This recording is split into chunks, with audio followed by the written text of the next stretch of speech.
Hey everybody, it is Cinnamon Cooney, your Art Sherpa, and today I'm going to be showing you how you can paint this really gorgeous snow scene. It's a window, we've got blue jays landing, there's garlands of greenery and icicles. Now, in all candor, this is a lot of painting because somebody asked me, how do you paint icicles? And I thought, oh, I could just do an icicle class, but I was like, why do that when we can do a whole painting that also teaches icicles? So that is the goal of today. I'm going to be explaining everything I do step by step, all the materials, everything that we have going on.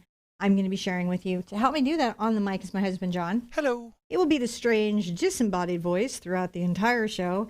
He helps see the chat. He tracks what's going on with the cameras. He zooms in. If you're having an issue with sound or anything, he throws up the references. Also, if you check the pinned comment in the live chat, there is a link to the website. On that page is the free traceable because maybe you don't want to draw today. There's also the digital reference from the collage that I made and more information, not to mention 1,000+ other lessons that you could do. This is a table lesson. It does not have the PDF on this one. That one's coming up on Saturday. This is kind of our chill, groovy chat. Let's talk about materials, John. Should we discuss them? Discuss them. I know. It's just not done these days, but I'm going to do it anyways. I'm going to discuss these materials with you. So 8x8 canvas. Shocking! No, it's an 8x8 canvas. And I have this on a Pine Hair Woman turntable. That's what I use. Because everything I have has to be arty. The colors today that I have out right now are titanium white, ultramarine blue, phthalo blue, Mars black, burnt sienna, phthalo green. I'm also maybe going to be using zinc white, quinacridone magenta, cad yellow, and cad red. These three for sure I'm using. The zinc, we'll see if it's necessary. It might be necessary for the windows. Sometimes zinc is really helpful. As you can see, it's a very see-through white. Sometimes it's helpful when we're trying to get certain effects. So it's always good to have around. I have these out so you can see them, but we're not putting them out yet because we don't want the paint to dry before we get there. The first step one, are we going to do steps so I can timestamp it though? I do like to chapter mark these. So you can find your place again really easily. You'd be like, I was on the branches. We chapter mark them after the show. And it's okay if you don't, I just chapter mark it. I'm going to go in and make sure that, oh man, we'll get here in a second. Okay. So the first thing that we're doing here, guys, is painting everything burnt sienna solidly around the canvas. Doesn't have to be neat. Doesn't have to be tidy. Doesn't have to be any of those things.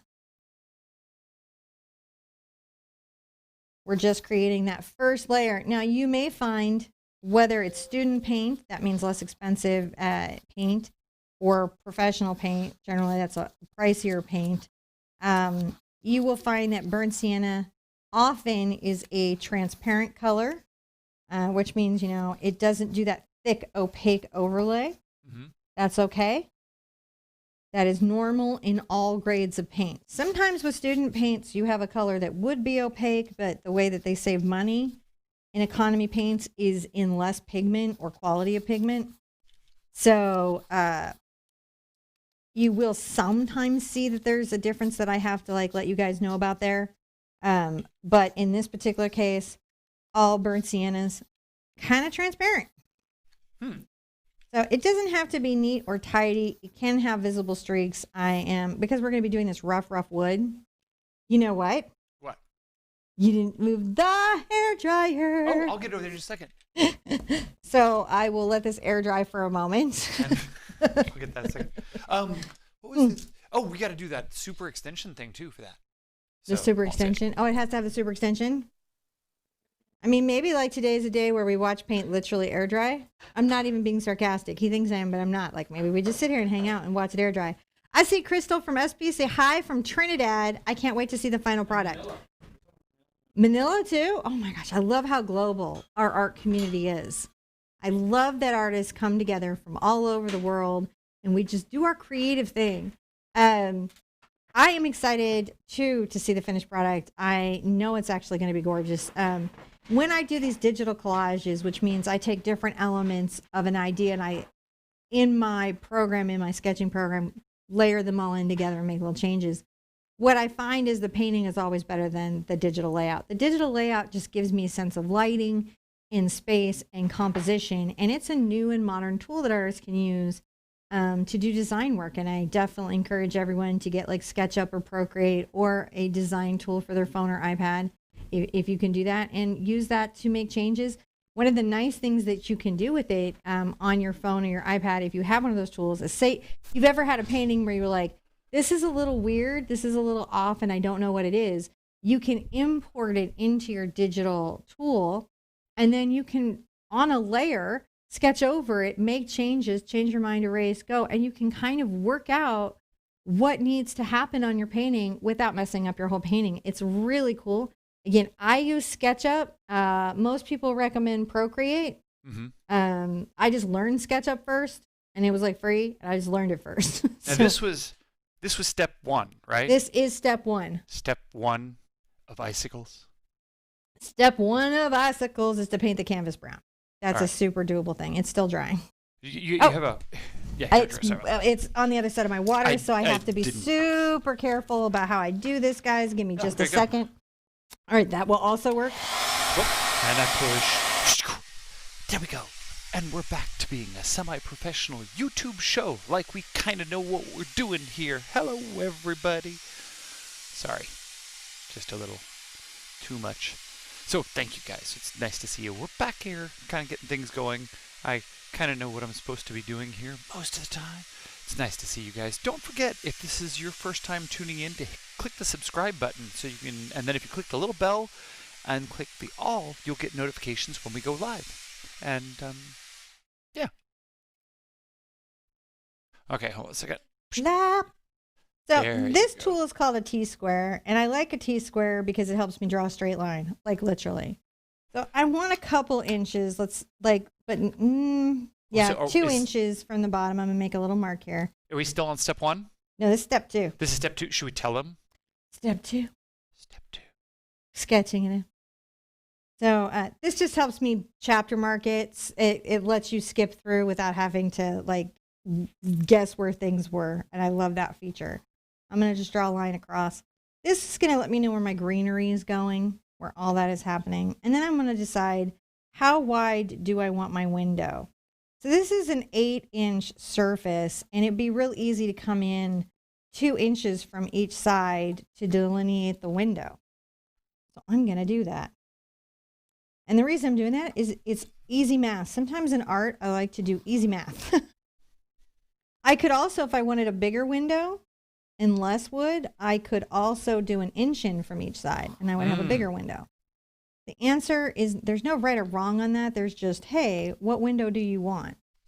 Sometimes on these canvases, you got to watch them in that the T-squares are pretty good, but sometimes the canvases are not aligned. And I'm going to come down here from the top. Let's say I'm going to,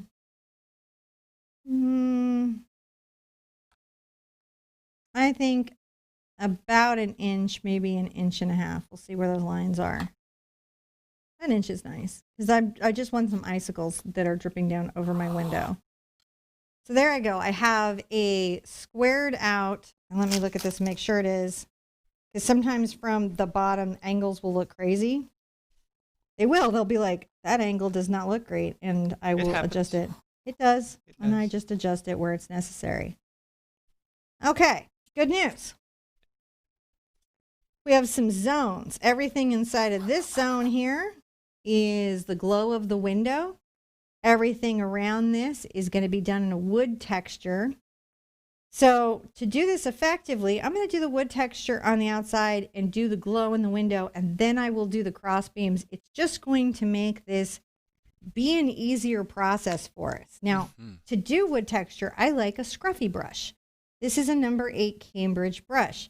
You could get a Simply Simmons hog bristle brush. You could get many different companies make a hog bristle brush. Yes? Who are you calling Scruffy? I call this brush Scruffy. I call you Scruffy.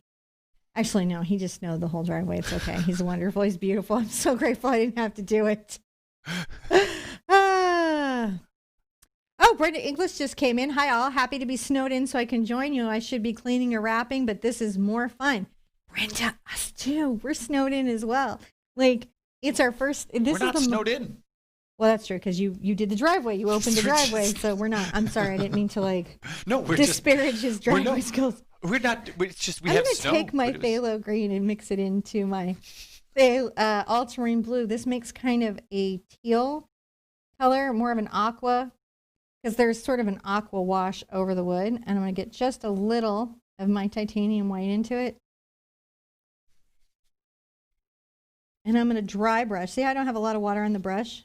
And everything is loosely mixed. You can kind of see that brush is like what I like to call it's in the hot mess phase. All this wood here, we'll just go vertically. We're going to say vertical, vertical, vertical.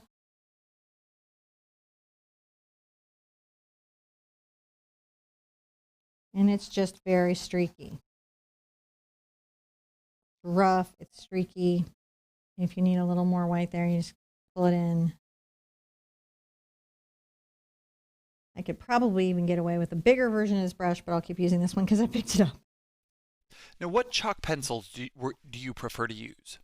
So this is the Cretacolor Pastel Chalk White. It's really nice. I like it. It seems to go over most acrylic pretty well.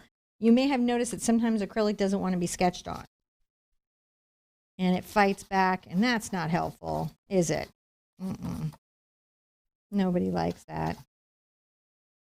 So it makes a nice mark, I feel. We're going to do long strokes here on the side of the window. These are long, dry, brushy strokes. You got this. You can handle it. Some of the times we go over it, it'll be light. And some of the times that we go over it, it will be a little bit darker. But when wood is weathered, that is how it should be. I like this because it's something that seems kind of hard to do, but then actually when you do it, it's pretty easy and it happens. It's pretty friendly, I feel, to beginners.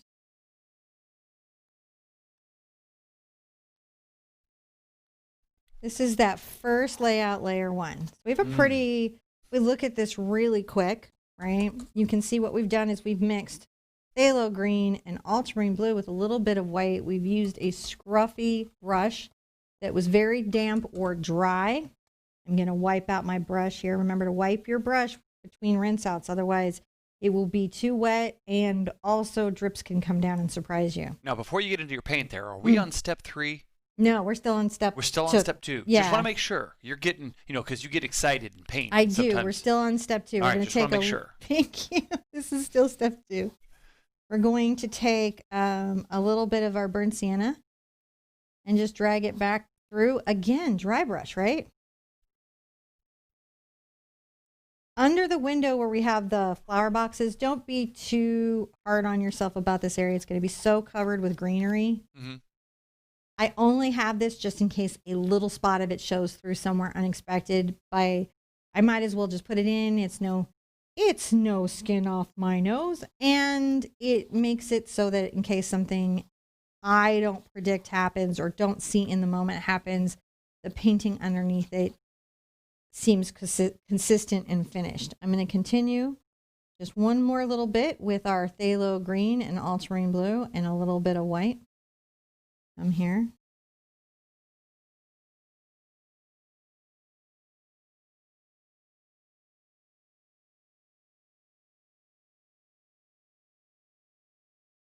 Now I may come a little darker up top. Maybe grab a little bit more brown, just a bit, because we know we've got the icicles and stuff coming down. But it will also be pretty easy to like glaze it, which is a thin transparent coat if we need to. Enjoy this process. You can see it's just about letting that canvas show through.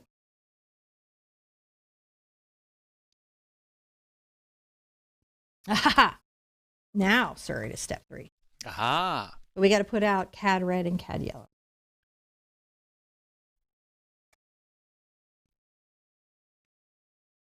So this is that time to put those colors out. So I'm going to put a little cad yellow over here. And I'm going to put a little cad red by it. That's convenient for me and for you. All right. Valerie Daisy O'Brien, hi! I sure have missed watching the live. So happy I could make it for this one. And Leslie Madsen has joined our custom emojis. Oh, thank you. We have emojis. And I see Heather C. Cy blew my Clever Clover donuts times 48 minus my cinnamon sugar donut. I feel like that's some sort of donut math I don't get. Do I still get the donut at the end of that equation? Don't take the donut from me. 2021, healthy life choices. But this is still 2020 and I don't got to make them yet. I'll start again next year. Don't drink your paint water. Don't drink your paint water. I'm rinsing out. It's actually good that it's kind of brown because I don't really want this to be super bright. And I'm going to begin just making kind of a mid-range orange. You see I'm just taking my CAD red and my CAD yellow. And we're going to come inside our square here. Like you do.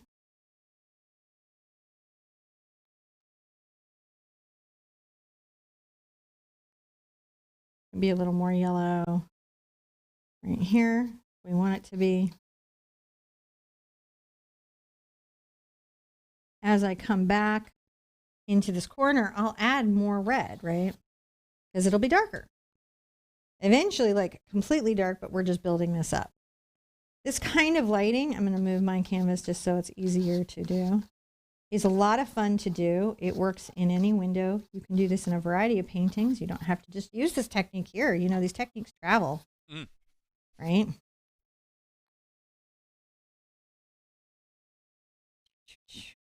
So, you know, you can be here for just one painting, but the techniques do travel.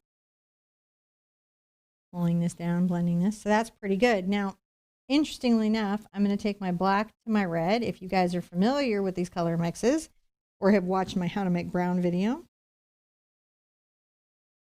you are familiar. It makes kind of a nice brown.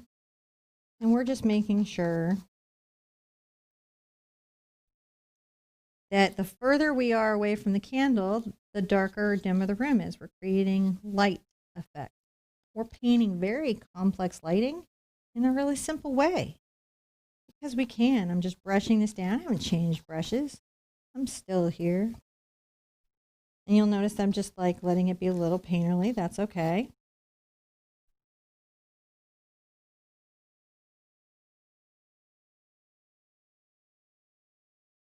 Now I know I'll have window bars there, and so I've got a lot of forgiveness in this area. And again, there's a lot of forgiveness in this area. So you'll see that I brush down sometimes, and then I brushed vertically sometimes, and that creates a sort of blended effect of light.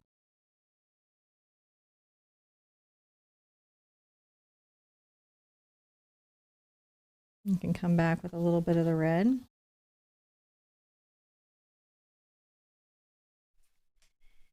All right. See if we like that. And if we like that, we're done. If we don't like that, guess what? We're not done.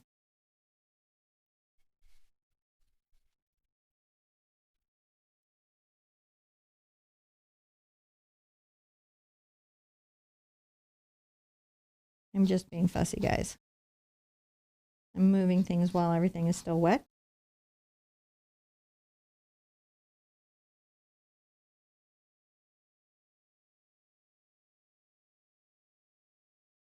I also like the noise it makes.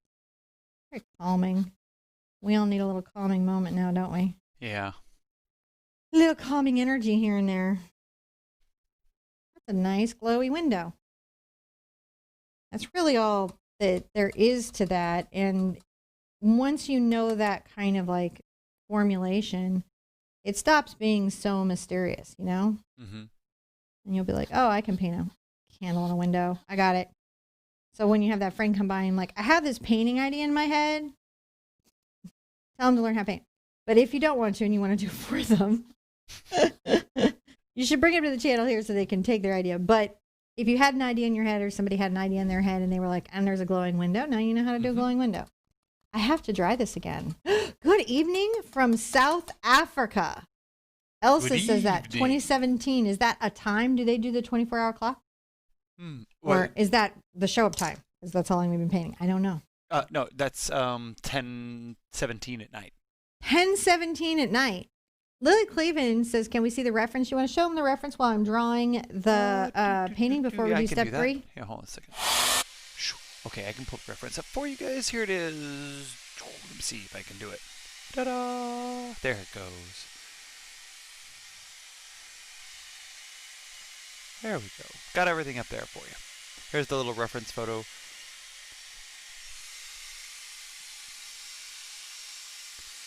Thank you, guys. There we go.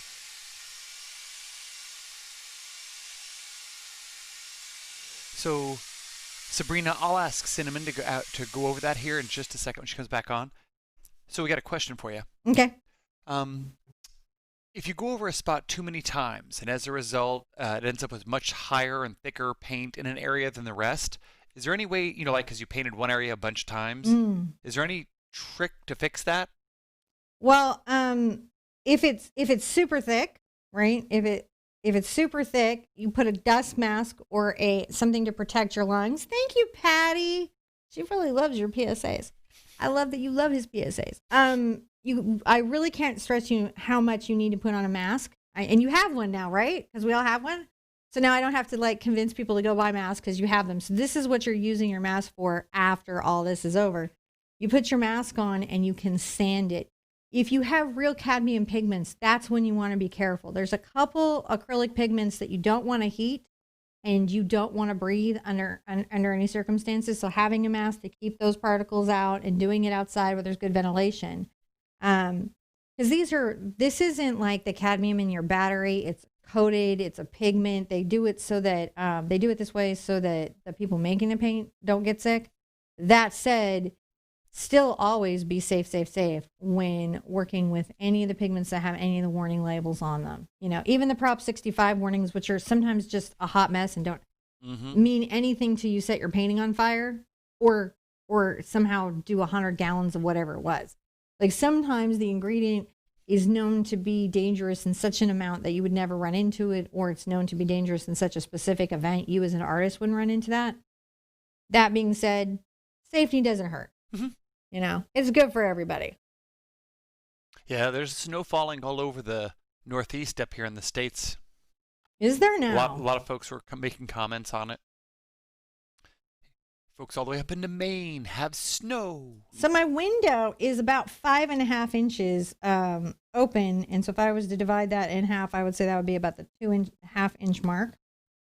So I'll make a little horizontal beam line around here. If I did that correctly. Yep. It is correct. And then it's about a little over 4. So we'll just go about 2 here because we can sort of flub it. So we're also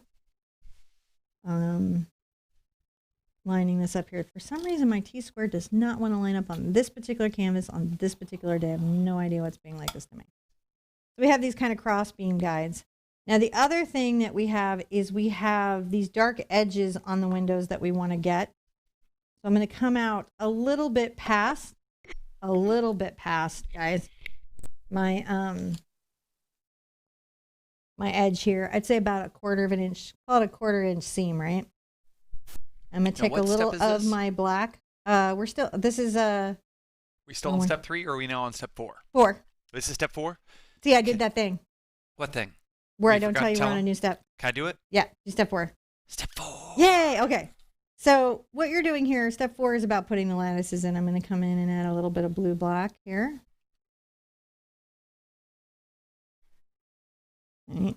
And I'm going to do the same over here. Just about the same width.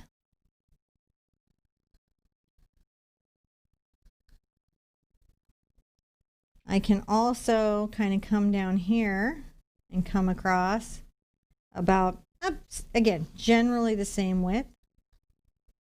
And this is a very light, doesn't have to be, it's just the beginning of that definition, right? When you're trying to say, oh, hey, I got a window ledge. I'm using an angle brush. This is a 1/2 inch angle brush. They're just nice to have around. I'm going to get a slightly wetter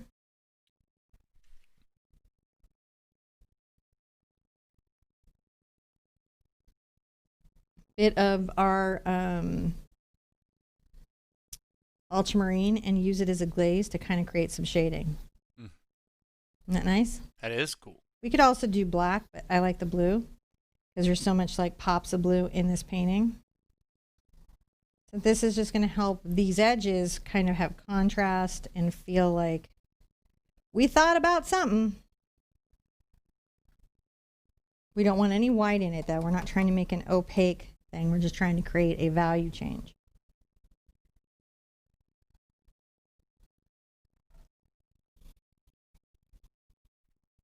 Okay. On the inside of the lip, too, I'm going to want to take a little of my black and blue together. And I'm going to come on the inside lip of my window. You can bring these across if you want to kind of create a cross beam. But we need to shade the inside of the window a bit.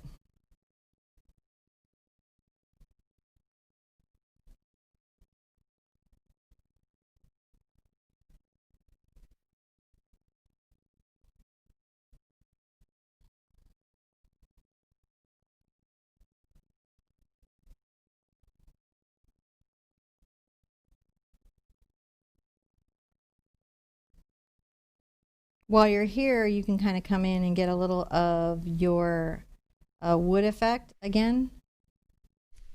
And also maybe piece in on the edge of your brush.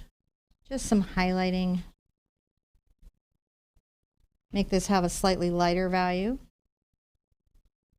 See what we're doing? Help that show up.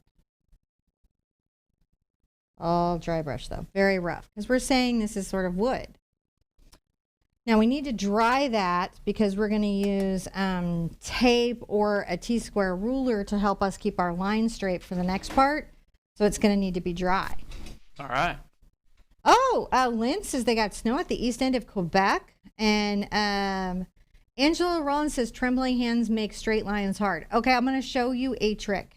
Angela, if you have really trembling hands, how do you get straight lines if you're shaking for a variety of reasons? I'm going to show you a trick then. So just add a little bit of time to this, but you guys will appreciate the trick. All right, guys. So thank you for joining us from all over the world. It's wonderful to see everybody from Quebec to Manila. Man, we got folks all over the place. Oh, that was fast. Yeah.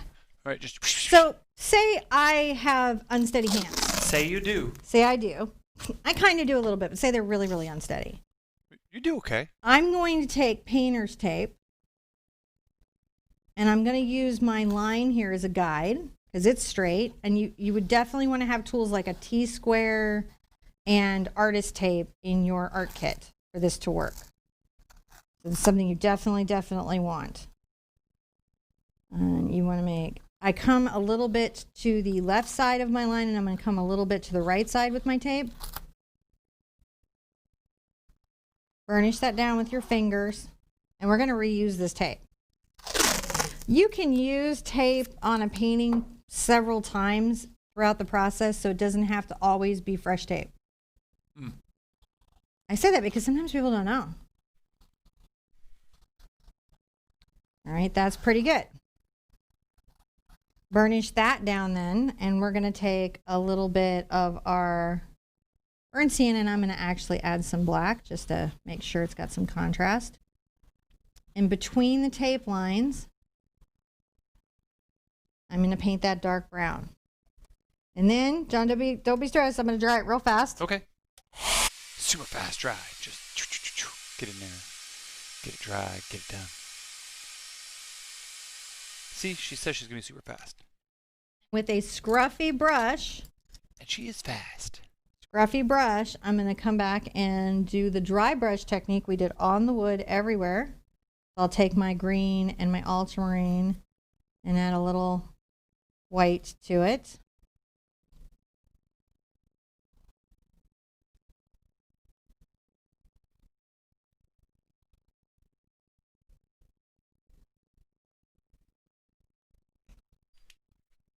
You just want to look like it's definitely made of the same barn wood that is there.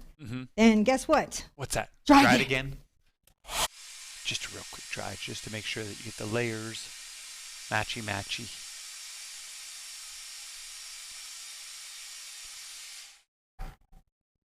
I peel the tape back the opposite way that I put it down. And I'll put it to the side because I'll use it to do the cross beam again. Right, and I have this line. Let's try this just a little bit better. It helps if the paint is dry for the tape to stick. Okay. It won't take very long here for it. Just dry that off. And again, make sure you don't use heat. You thoroughly dry between layers. That way, get all the good effects. Don't have paint stick to things. Drag. Now, I'll use, since I painted this side, I'll actually use this side, and I'll do the top and bottom. I'll try to size it by eye. You could measure it out if you're a very tidy human, which, by the way, there's nothing wrong with being a tidy human. I'm not a tidy human, but I support the rights of tidy humans everywhere. This is a safe space for you to be organized. Tidy human, take me to your leader. So I'm burnishing down. That's a key thing. And I'm going to do the same thing again. Same number of dries, same number of everything. Just like the other one? Just like the other one. Only horizontal instead of vertical. Right. And this is a great way for us to create this window effect, even though maybe it could be a little bit harder. How to if you had paint shaky hands. And you can see this, if you get the inch wide tape, you have a lot of room. And if you're even concerned about this, you can tape these. You can tape or mask your painting from areas that you're worried that your shaking will cause problems and you need that straight line. There's so many masking agents. And I think sometimes it's just, we get it in our head, oh, I've got to just, I don't know, power through. When just a little bit of planning sometimes can get you the technique or result that you want. You just have to get there a slightly different way. I'm going to dry. Okay. It won't take long for it to dry, just like we did the last one. And we'll come back in and...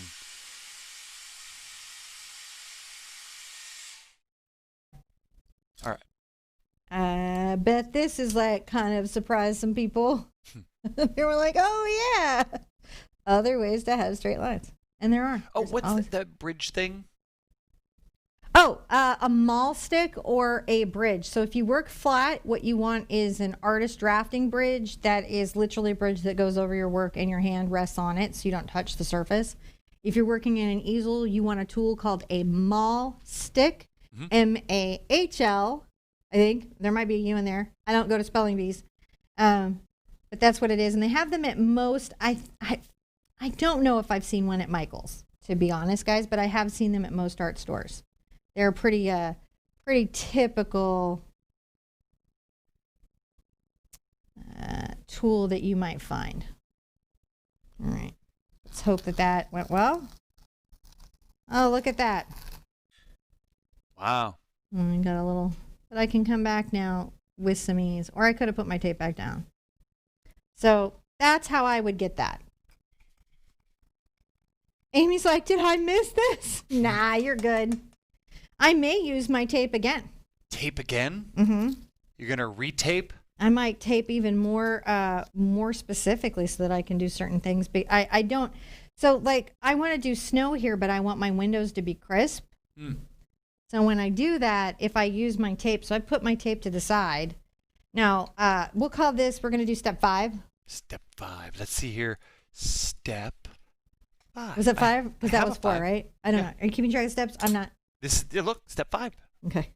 I need a microwave coffee. You do. Step 5 is where we microwave the coffee. And you lose your co-host. Tammy's like, my son said he got me a bunch of stuff for Christmas. I told him just give me some brushes. Now I need them. Oh, Carrie says she's been making and putting in her local art gallery and gift store. I'll tell you what, it is a really hard time right now for artists trying to make some extra money because so many things are shut down. The end of your newsletter and the beginning of 2021, we're going to talk about these things and some ideas and stuff for you guys to get going. But I'll say right now, really look at these online opportunities when you're shut in and you can't get out. There's a bunch of online venues and places to sell and exhibit. You can even do juried exhibitions entirely online. So remember, there's always opportunity. Okay. And Angela says, thank you so much. There'll be so much less frustration. And then Shara Vu says, how can we not? How can we resist not painting all these many beautiful works? Paint them all. Paint all the things. So Butcher's wife says it looks amazing already. I'm just being a pain and waiting for my coffee. So I'm going to take my chalk here and I'm going to just sketch in my candle. The candle here that I had is, it's not a specific candle. I just like the idea of a candle being in the window, creating the light. Are they playing? Yeah, Spider said he built Luna some snow forts earlier today. With the what? Where I blew all the snow. Oh, okay. I thought they were playing with a power tool. So John's looking outside, and the kids have built snow forts, and they're wearing their snowsuits for the first time, and we have several feet of snow, and they found the snow plow. No, they found the pile of snow where I plowed where I blew all the snow into a big pile, so they made an igloo. So. Oh my goodness. So for the candle that I'm going to do here, I'm going to start out, let's start with a little of our cad yellow and our brown. I'm going to use a small brush. This is a number 4 Monza Short Bright. This is, mongoose is illegal to use in brushes now, thank goodness. So this is a synthetic mongoose. You forgot to microwave my coffee because you got so, oh. So I want my dark color first, and I've got this here. I'm going to start coming here from the bottom and painting this coming up. When we're painting a candle, the further we are from the light, I'm going to add a little black. Going up to the top is going to be darker because the candle is actually, the wax gets lit. You know, sometimes we forget about that. The wax has all of this light casting through it. I'm going to just bring this up here because I'm going to blend in its little highlights. Now, the very lightest part will be up here on the wick. But that being said, I'm still going to come in with a little cad yellow and a little bit of my white. I haven't rinsed my brush. And I'm going to start to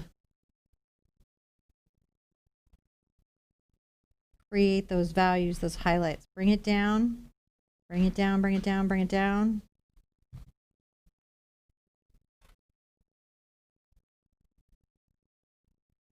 Bringing it down. See, we want to just blend those together, create those values, create that stuff.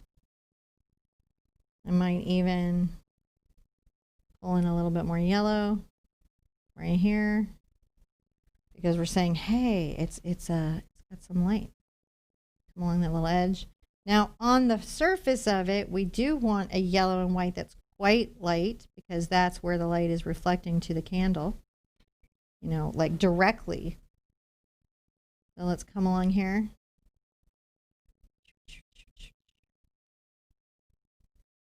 There we go. How are you guys liking that?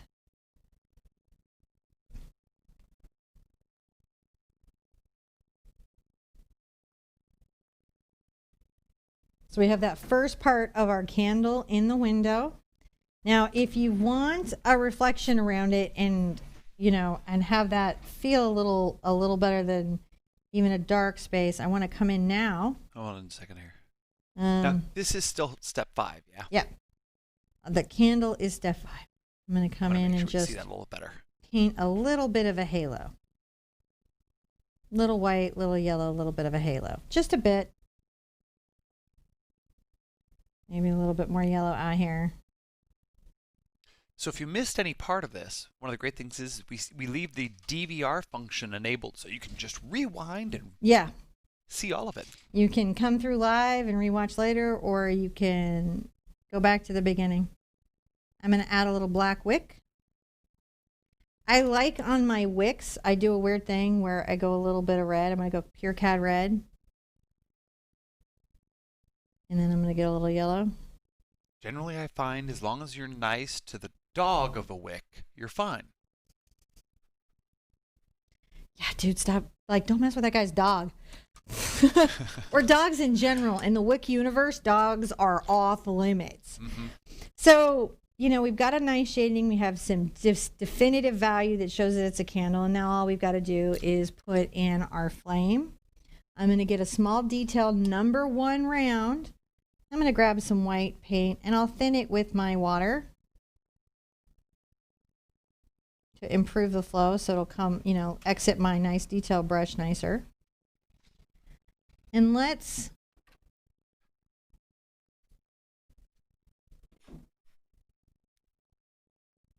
paint a nice little flame. Kind of wider at the belly and it tapers up. And maybe grab a little bit of yellow. There we go. But it's best if we kind of mostly do it just white. That actually is just best. And so that is our little candle in the window. Lindsay, can lines be a challenge? And thank you, Brenda, in English. I appreciate your pair. Yeah, lines can be a challenge. I've got a line coming up. We're going to do Aslan at the end of the year. And then we've got the corset. And then, believe it or not, we've got another Narnia painting, Narnia-inspired painting coming up in the middle of January.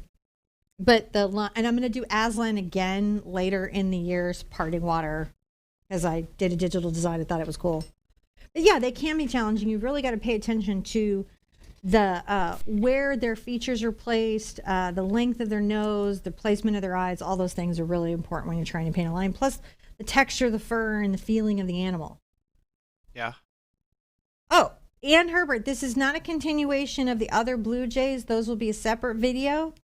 If you're in the patrons, those will be in your dashboard. If you came from the email invite, I'm sending that same email back out to everybody when we do part 2, where we paint the Bluejays landing that have landed on the branches. So we just painted a lot of Bluejays this winter. Bluejays in the patronage, Bluejays out here, Bluejays everywhere. Bluejays.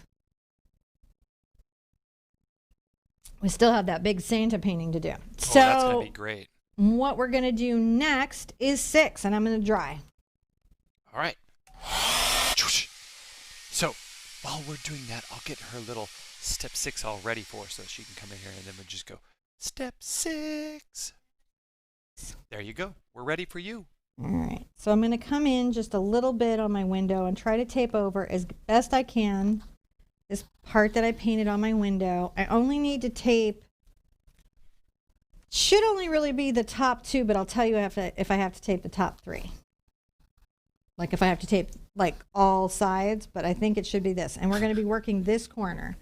And I'm going to get a dome, I'm going to get a dome brush. Your hair is speaking Mary's language. It's igniting her inner soul and bringing her to the, I think Mary may be considering some pink hair. I think I would encourage you, Mary. It's super fun to have pink hair. It really is. You have lit a fire in her soul. I'm going to fire. take a little of my ultramarine blue and titanium white. This is a dome blender, but I'm not going to use it as a blender. I'm going to use it as a stippling brush right now. You could also use my cloud brushes for this. And I'm going to very gently tap up and down. Your snow in the windows. A little snow in the window. All right. That's how I'm going to get the snow in the window.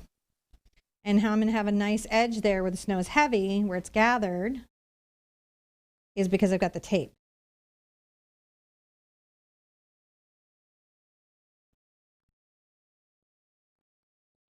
And kind of a little off-white, not perfectly white. I'm going to kind of make irregular. The thing about, your snow in your window, and you know why I got inspired to do this? Because I had snow in my windows. I was watching it one morning at breakfast do its thing. And it made me really think about snow in the windows. So sometimes in your life, you'll just be innocently sitting at your kitchen table and find some inspiration. I was looking out at our fire bush, and it was just like that twiggy bush at the barn that we did with the snow on the branches. I was like, yeah, that's a perfect example of that type of thing.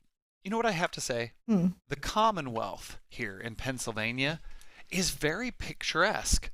Yeah. Because you look out your back window, and there's a fire bush filled with cardinals.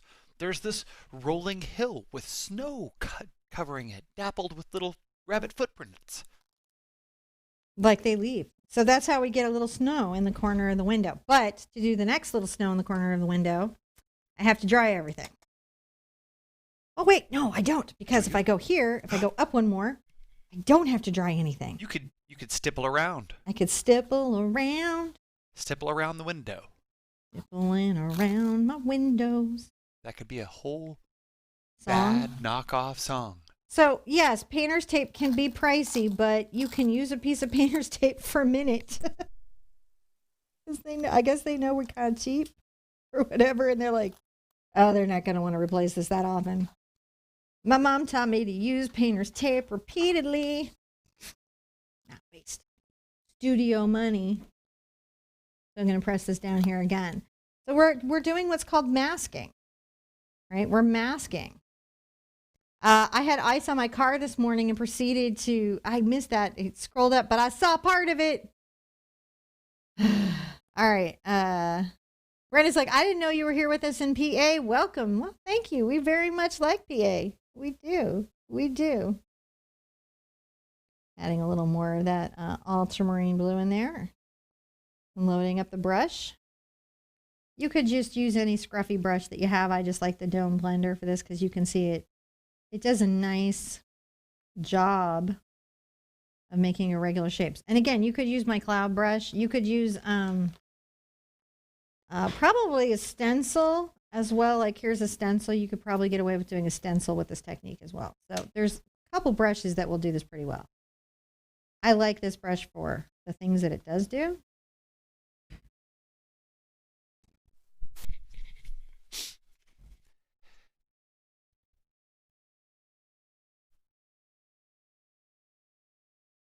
Oh, so this is a good. Lynn asks, wouldn't the snow collect in the bottom ledge and not on the top? Okay, I don't know why it's like this. This is a very interesting thing. So what ends up happening is, and I didn't know this really until I started looking at windows outside because I now have them. So your window, it gets warm. So especially if it's angled at all, if you have a tilted window, we have these big bay windows that are tilted in our kitchen, but the windows get warm, and what ends up happening is the snow in the air or the wetness in the air condenses on the window and then freezes to make this sort of very funky, misty kind of stuff that forms on the windows, and that's what this is. This is and frost. It's also frost. Yes. It's snow, it's frost. It's that sort of icing that happens on windows. So any kind of snow that's blowing in the air will stick to the window just a little bit and then make this kind of icy, frosty kind of coating on the outside. And it's really kind of interesting. I'm going to dry my thing. I really like how it's looking now. Yeah. So I had never really experienced that until I got up here. So it's like it's this combination of warm window and condensation and blowing, stuff, and it makes this really kind of cool patterning on windows. So it doesn't always happen, but it especially does after a good like if you have any kind of wind and it's not like deep into the cold, but it's on that borderline of freezing. And that's especially when you see a lot of this, like when it starts off borderline freezing, but then gets cold, so that the windows have a little bit of chance to heat up. Keep in mind, it's we did a little snow in Vancouver, but Vancouver's weather is pretty chill. Yeah, no, and this is it was snow-ish. So I'm new to. I was born in Aspen, so I have some deep snow memory. I do think I have deep snow memory, but I think I do recall some deep snow. Yeah. We had the kind of snow last night. It was gigantic flakes. Oh, it looked like glitter. And they was super dry. It was like powder. It came down. It was so glittery, and you could go out and take a shovel full of it, and it was just like powder throwing. It would just. It's so pretty. This morning, and the snowblower was the same thing. It was really dry, really, really powdery. Yeah, that was pretty magical. Like, Martha's like, I see the link. Art Sherpa thinks I'm having a hard time. As it is, I will have to watch your lines instead of your paintings are helpful. I'm so glad my paintings are helpful. I try to run a helpful art class up in here. Doesn't that look nice, guys? That does. I'm going to dry real quick again here because I want to tape these two, and then we're good. Dry the window. Yeah, so I'm kind of interested now. I've been since we've moved up here to the north. I've become super interested in old houses and snow and insulation and the cold and learning all that kind of fun stuff. So I've had just a whole season of learning about old houses and heat and stuff. Yeah. Which is cool. Painter's tape is special if you've never been familiar with this product because it doesn't pull your painting up. Doesn't remove paint from your painting. Angela says, this will fix all my snow and some of my star problems. It's very helpful. Yeah, you can do stars with tape, by the way. Absolutely. I don't on the show because it would be like an hour of stars or something. Mm-hmm. But yeah, it works super good. Super, super good. You know, and I think sometimes we forget that. Like we get into the project and we assume that we are limited to a particular way of doing things when actually, you know, sky's the limit.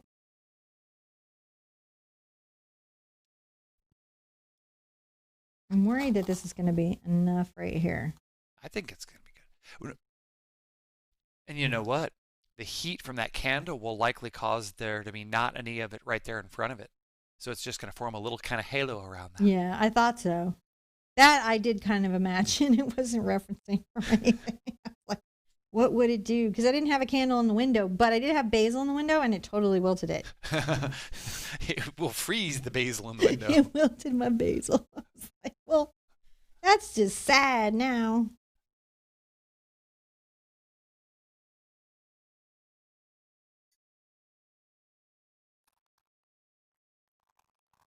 Yeah, that's lovely. And that is that step. That is whatever that step was. Are you just, that was step 6. Well, I guess we're going on to step 7. Now, what was a good question here? Oh, what kind of tape are you using? Is that just regular old painter tape? Okay, so this particular one is called Stick, S-T-I-K-K. I really like it. TM, S-T-I-K-K. Stick. Stick tape. Painter's tape. Can be anywhere from $3 to $8 a roll. Oh, thank you, Heather in Buffalo. I really appreciate that. And Amy over is like, Paula. She's having a whole moment. So, Paula, Amy has seen you. And she would like to say hi. Are we on step 7? I think we might be. Are we on step 7, guys? Step 7 of icicles. Mm-hmm. We gonna icicle. But first, what I'm going to do is I'm going to get my brush a little bit wetter. Not totally soaked, but a little bit wetter. And I'm going to get a very thinned black. And this is technically a glaze. And I'm going to glaze. I can even use my finger. And create a thin glaze over. You could use glazing medium. I'm just using water.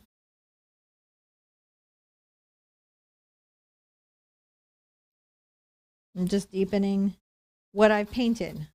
And I'm doing this so that the icicles have a nice contrast and are clearly casting a shadow over the house that they're in.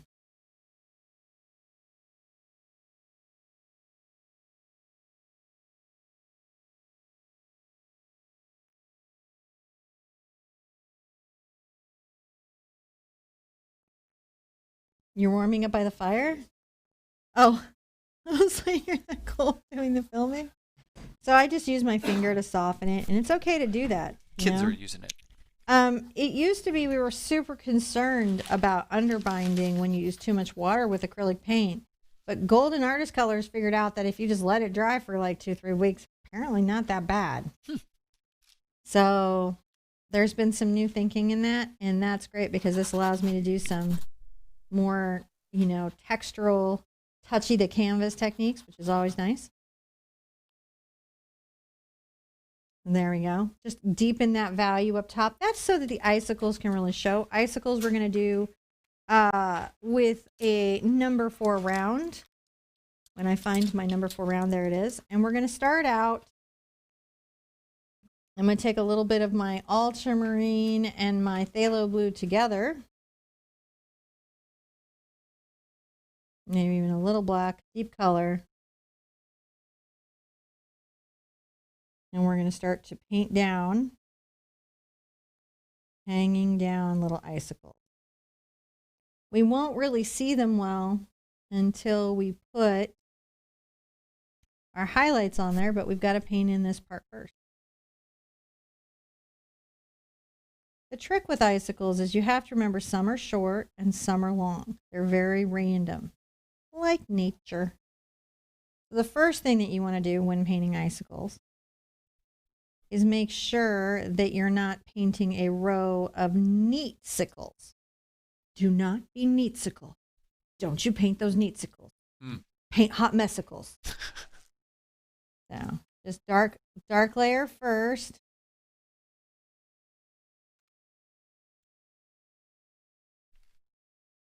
Some lines are long, some lines are short.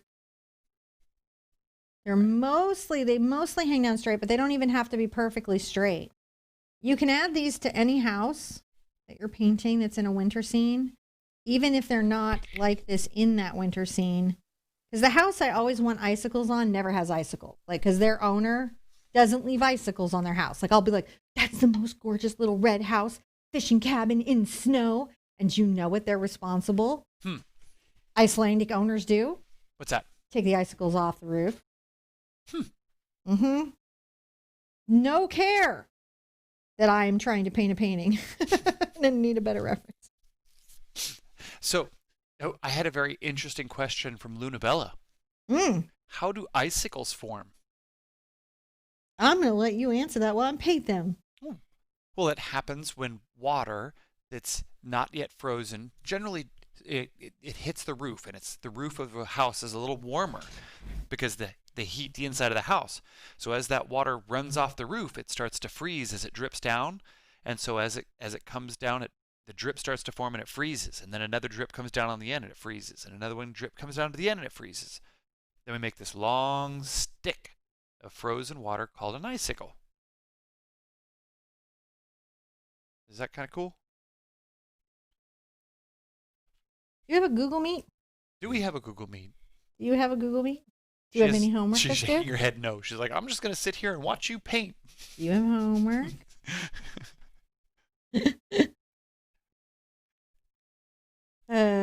Well, Luna, she's the future Sherpa, so she's studying. That's what she says today. She is allowed to change her mind. Not an expectation we're like landing on her. It's just what she's told me she's going to be doing in her future. So I'm supportive of that. I know you guys would take great care of her. You can see we're just doing long and short, coming down the building. And the shadows are here. Whenever you're painting water, ice, glass, any of it, the shadow is as important as the highlight. The highlight will make the water, the splash, or the drop show, but the shadow is what makes it feel real. So a lot of times, as artists, we will shortcut that and go into the light value and texturally paint the icicle, but when it'll feel like an icicle to us even more is when we have the shadows against the light values.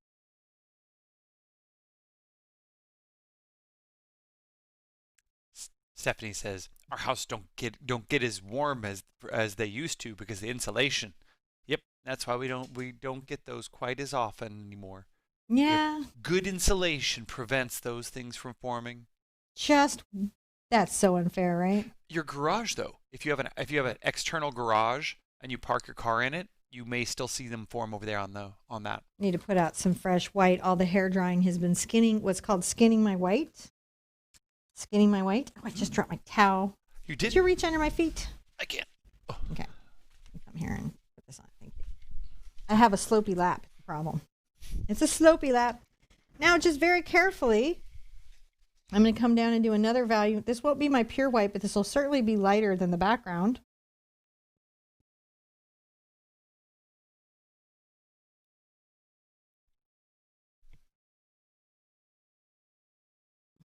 And we highlight some of them icicles.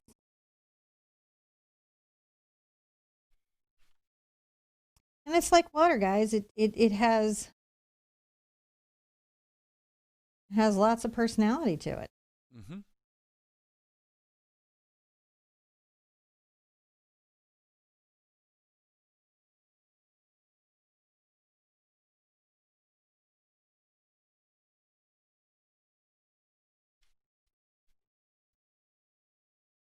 And you don't want to paint like, just straight lines. These are irregular lines. The ice forms with different shapes in it. Mm-hmm. And so you want that on your icicle.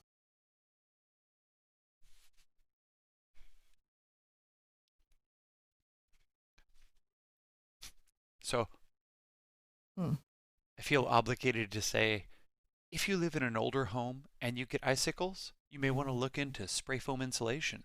We did. It made a big difference on the attic. So, just one of those things about having an old house. But there was a lot to worry about with it too, because if they install it wrong, it's really hard to fix. Yeah, definitely do your research on your installer. We did. We had a couple people come give us quotes, but definitely made a big difference in the thermal loss of the house. I'm just tapping the little brush around. I'm trying to make sure that we show a regular little shape coming down the icicle, right? And you can see that shadow behind it, that helps it. When we come back with our pure white, boom, they pop.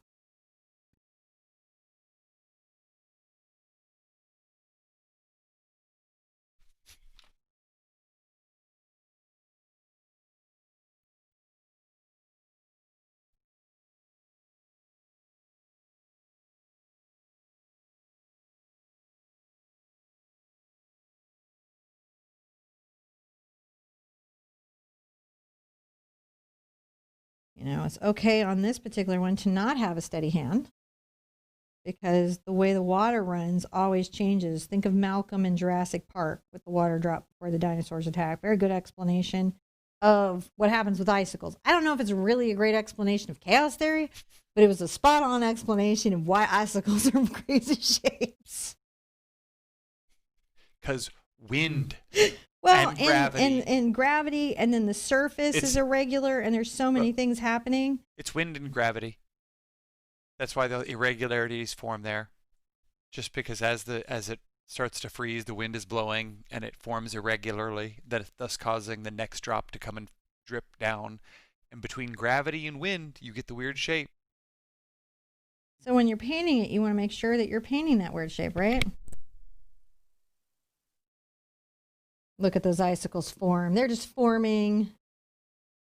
John Cinnamon, and if Luna Bell is still there, favorite ice cream flavor. Daiquiri Ice, 31 flavors. It is full, it tastes of chemicals. No, I really love it. I'm a weird person. Like, I love strawberry rhubarb pie. Like, so much. I love me some rhubarbs.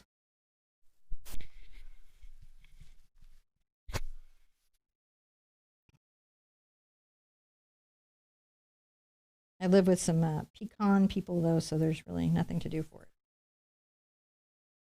My husband likes him a pecan in a pie. Ooh, rain just lost power. Oh! Well, it will be here when you come back. This will be here. Stay warm, stay safe. Hopefully we don't lose power during the show, because that might mess with your lesson for later. Well, you never know. John will keep recording. We actually have... The nice thing about being in Houston is that all the hurricanes taught us how to, keep going.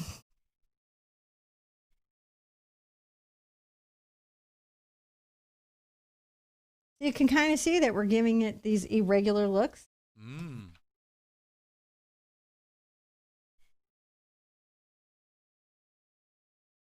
Just got my phthalo blue in there, and I'm just making sure that there's one more value of white, because that's what's going to bring it together. There's some rhubarb bands in the house. Yay to the rhubarb fans. Says Patty. Cindy says it's not strange, it's delicious. Good for you, too. It's so good for you. It's like a health food, strawberry rhubarb pie. Amy never heard of it. Well, you have a new thing to explore. Strawberry rhubarb pie. We used to go to I think it was the International House of Pies. Pie. You know what? I realized there were weird things that we did because my parents at the time were Jehovah's Witnesses. And I think that might be So my parents did the door-to-door thing that you guys probably are on the other side of. Door-to-door thing. I love that. They did. I did too. You mean where they go out and they share their beliefs with other people around them and see if they No, might it's want the to good share in news. those beliefs? Honey, it's the good news. I'm good not news. I'm not wanting to get into the particular dharma or scripture of their group. Anyways, so we did that a lot. And afterwards, like a fun I activity. feel like we did a lot of pie. Pie. I feel like there was a lot of pie. I haven't thought about it in a minute, but I feel like there was a lot of pie as a post thing. I worked very hard. Mm. I took my well, I don't want to. I took it very seriously. Now Pie, I take pie very, very seriously. No. My door to door, I took it very seriously. But now I take it very joyfully. I think that's been the switch. Pie and that very joyfully. Mm-hmm. Very joyfully. Interesting how that changes as one goes through life and sees things where you find a different way to relate to stuff. It's true. I eat my pie first now. Rhubarb with salt.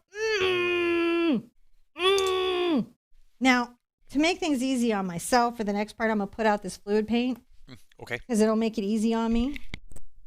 Because it's already thinned. Look at it. It's already thinned.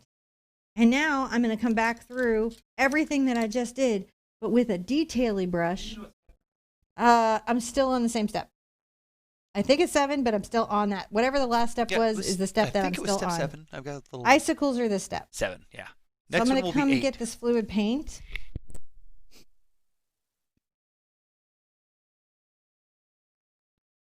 And I'm going to paint highlights.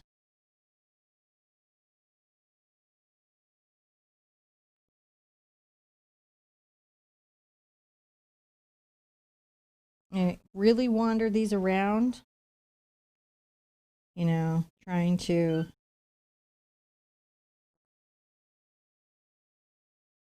capture where the light is really shining through and creating reflection and refraction. And that is where the icicles live. Hey, why'd I add the Bluejays? I don't know now. It felt like such a good idea at the time.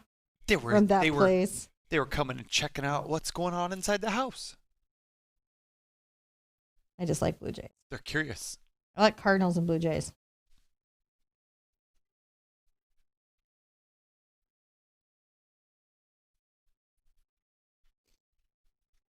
So we're just trying to create that sense of lights and things hitting our little icicles. Mm-hmm.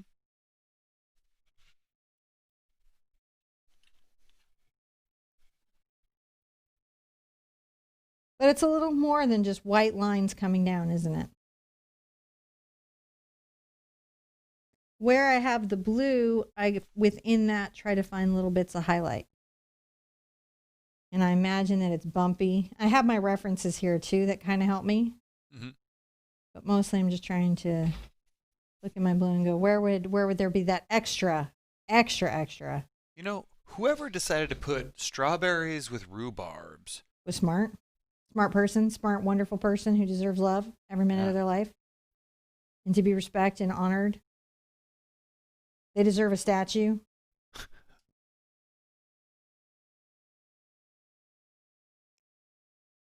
must be the same person who thought, chickens and eggplants. When's chicken and eggplant? Eggplant parmesan. But there's no chicken in that. There's chicken in the cheese and the eggplant. No, there's no chicken. Eggplant parmesan is just eggplant. That's a vegetarian meal. Were you thinking you were eating chicken? No, I've had it. Well, I've had it with. Are you thinking chicken and waffles? Are you mixing up food? Well, chicken and waffles is good too. That's another one they mix them up. I don't feel like there's any chicken in Okay, maybe chicken. Well, are you saying chicken parmesan or chicken eggplant, or eggplant parmesan or chicken parmesan? See, I had one that had eggplant and chicken and parmesan and cheese and stuff on top. Well, I mean, I think that was just that cook. Maybe that cook clearly thought that eggplants and chickens should go together. You know together. who that isn't? Right. That isn't Mrs. Goldberg. We're still highlighting with our paint, by the way, guys. On the toe of our brush, randomly making things. I question my husband's life choices.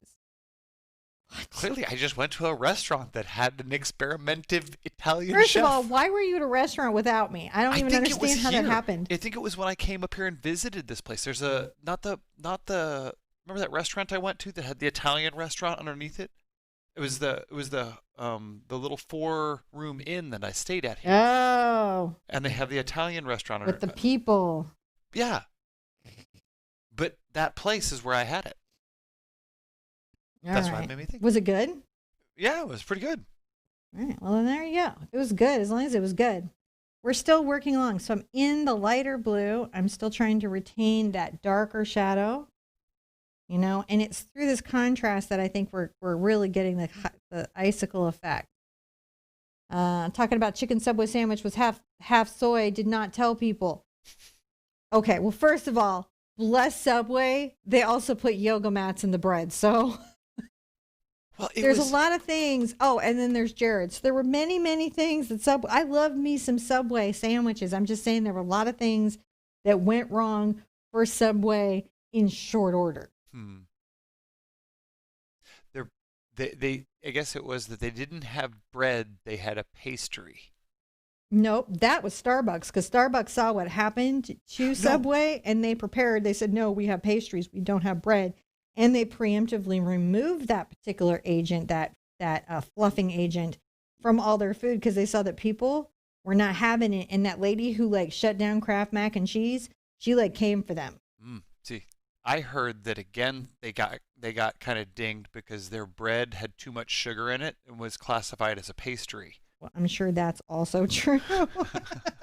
So they had to come up they had to change bread again. I mean, I like Subway. Oh, me too. Yeah. I like it a lot. I do.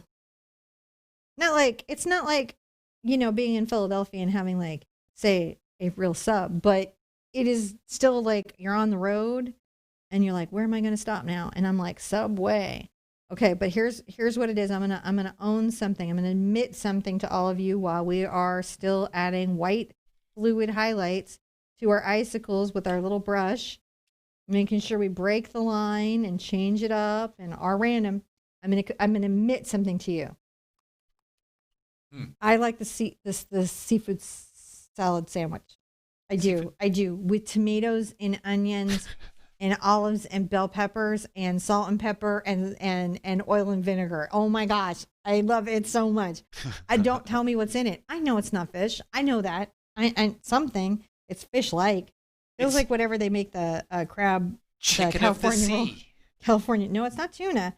No, that's just whatever they have left in the net. That's So I was talking to Mom the other day, John. We're still like adding these wiggly highlights, which is why we're talking about other things. Keeping you company, guys, while we're all stuck at home. But at least today I'm stuck at home, not because of COVID, because snow. What? That neighbor. So, anyways,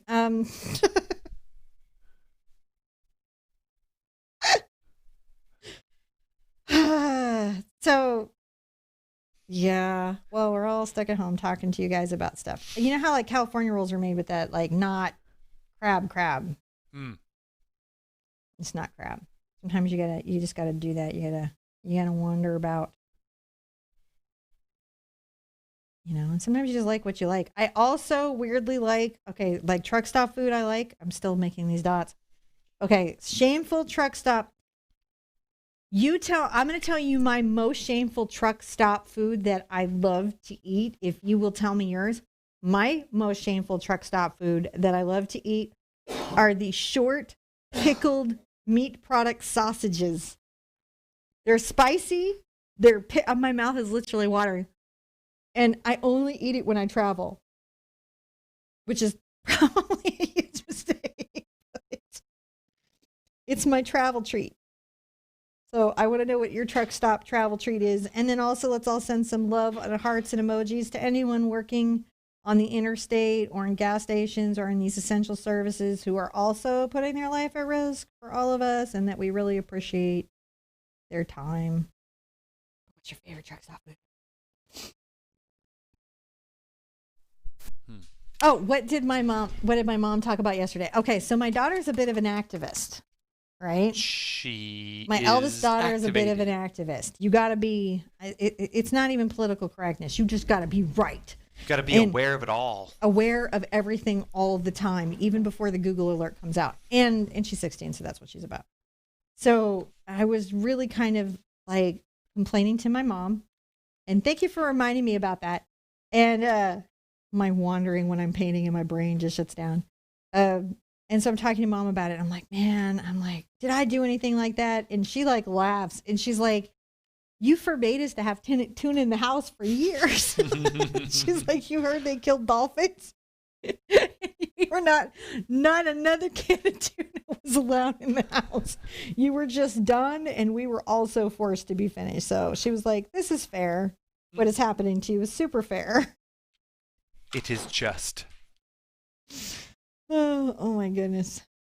I don't worry about the future. The kids today, they're about all the stuff, aren't they? They're about all the things.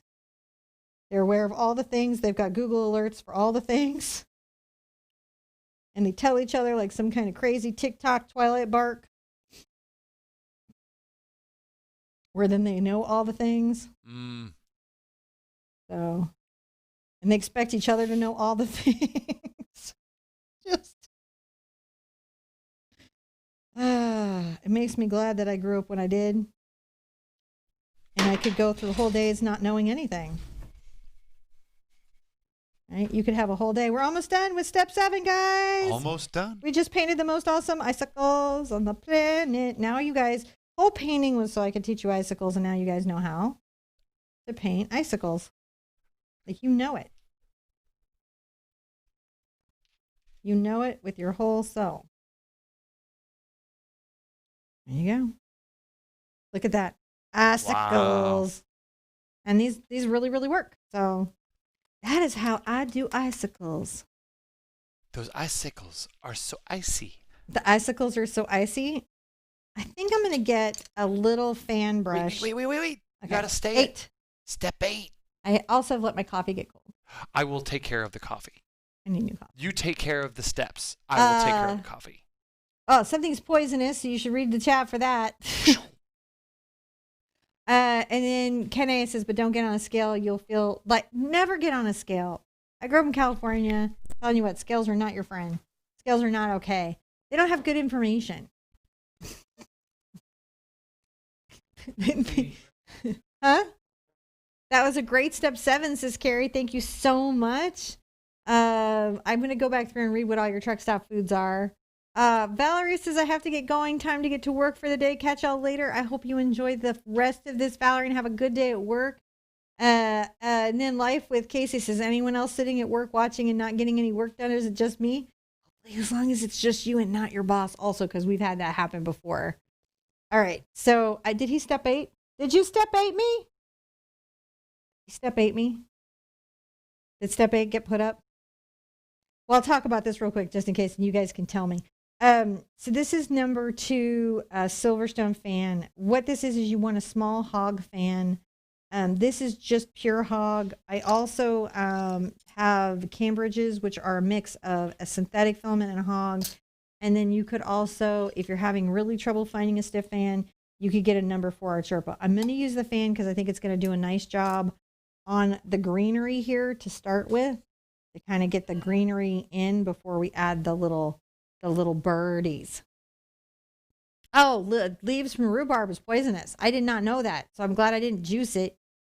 I'm super glad I didn't juice it because I used to juice things. Not currently juicing. Maybe 2021 I'm a juice. I'm feeling hopeful about 2021, but I know it's not going to be immediately better. So I know I still have like a bit of time to go before like the world feels like it can sigh a breath of relief. But yeah, he did 8 us. All right, so I'm going to get my brush wet since he did give me an 8, and I'm going to come in with my green, loading up my brush with my phthalo green and a little bit of burnt sienna. Pretty much this is always my low branch color. And I'm going to come here, stippling up and down, and we're going to stipple up some greenery. I like this particular fan quite a lot for this. I really do. Super nice. And this is a wonderful way of getting greenery. I didn't know you had aided me. I had to ask them. I was like, did he aid me? And they were like, yeah, you're 8. You can go. So we're going.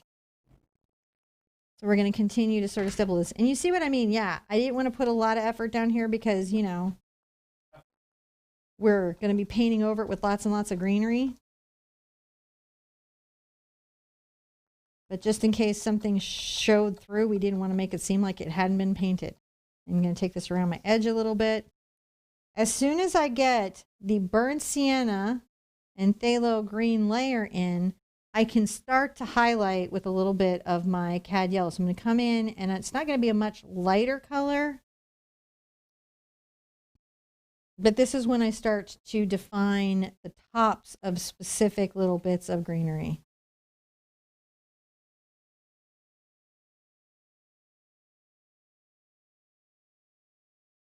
And you can even kind of get into the body here of what's going on in your little garland. I'm going to say this is in my mind. It's a window box, but I got a truck driver question for all the, because I know we got a lot of truck drivers who mentioned they were in the audience, they've retired or they're currently active. Lots because the truck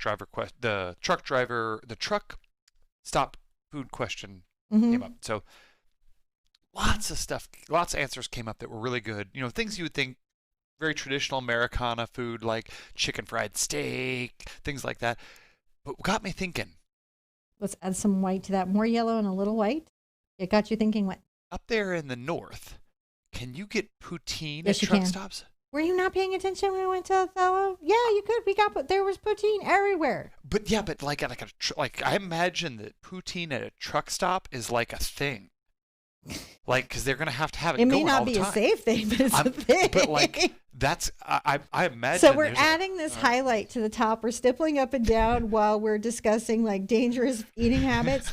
I will lighten my pressure at this point. You'll notice I'm not pressing hard on this brush, am I? I'm letting the edges of this work. If you haven't used a fan, if one of my moderators can grab the playlist for fan brush, because in it is a video that's like 5 minutes. That's everything you need to know about a fan brush. If you just didn't know. And then I also did an hour-long fan deep dive on fan brushes. So if you've been wondering about fan brushes and why your fan experience doesn't look like the artist in the tutorials fan experience, it will quickly and totally and completely answer that for you. Because that's what I do. I answer those questions. All the Canadians erupted. Yes, you can get poutine at every truck stop. I was thinking that. I feel like I remembered that. So that's looking pretty good. I'm going to tip this up for myself real quick. Yeah, I really like that. Put this back on there. I always tape my thing. To your exercising Susan? To my exercising Susan. She's motivated. She's my motivated spinning. Susan. I'm going to dry this and you can put up step 9. She's not lazy at all. So while we're doing that, I'll come over here and I'll push a button that will make a magical thing come up and go, oh, wait, before I do, I make step 9. Step 9. Look at that.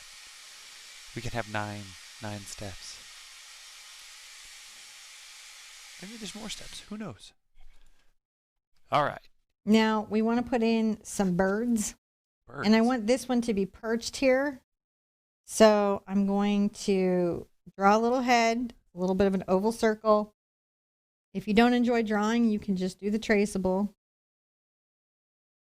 That is also okay. Get his little weird bluebird beak and his little weird bluebird head thing out. Because it's just like the cardinal, but he's blue. Did you know there was a period of time I thought they were the same birds with different markings? Not when I was an adult. No. Not as an adult. So this bird is going to be a bit in the greenery. And so for that, I got to kind of get it sketched and painted in. And then I'll tuck some greenery over the top. This bird, wonderfully, is going to not be in the greenery. He's going to be flying up here. So we're going to give his little oval head. And he's got this really terrific kind of body shape here that I'm very into. In the wing is going to come out here. And then we have another forward wing. This almost like does this little curve in. And then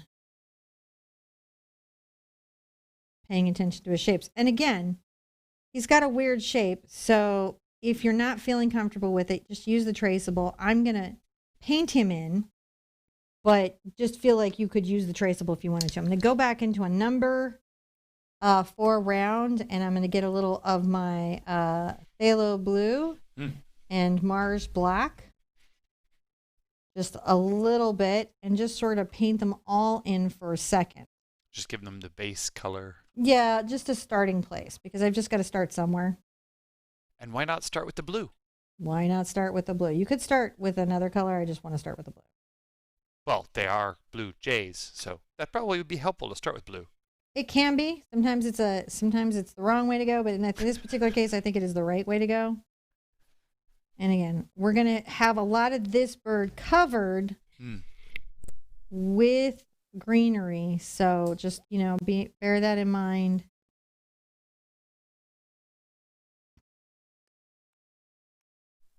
Now, could you talk about the turntable that you have underneath there and where you got it?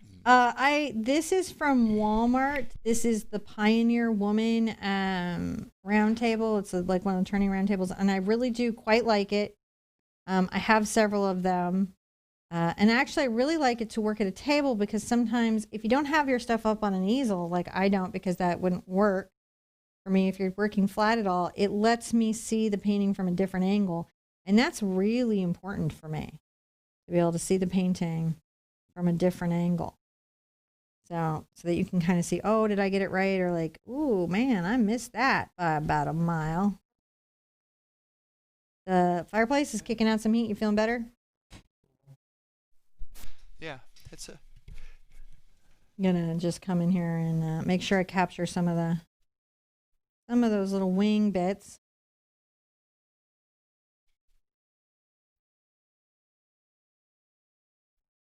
Because on the forward wing, right? Some interesting perspective. So we just catch the contour shape of it. We don't like particularly come in and stress ourselves out.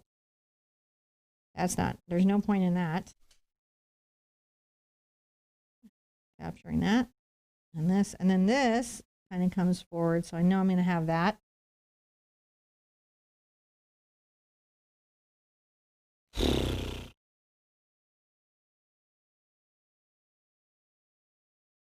Just putting in very specific feathers that layer and tuck in for the wing in flight.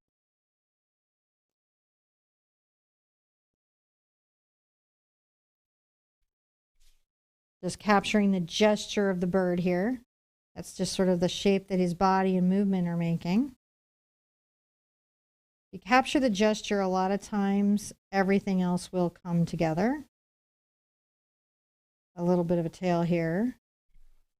And again, if you are not into drawing, it's okay. That is super duper okay. You do not have to be into drawing. Now, I'm going to dry this real quick. Okay. Just a real quick dry. Make sure that when you get the next layers on, they'll be, they're going to have, you want them to be, yeah, so you're muted over there, so Cinnamon started talking. I've got you muted because you're, so, Jessica, did you notice my super chat? I did. I thought I'd read your question there. Yeah, Jessica. The spinner thing is called a turntable, and it came from Walmart by Pioneer Woman. Pioneer Woman.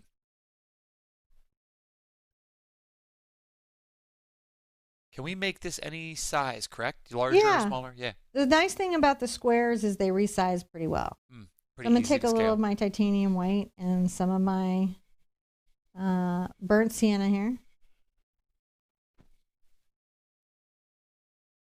And under the belly, I'm going to add a little bit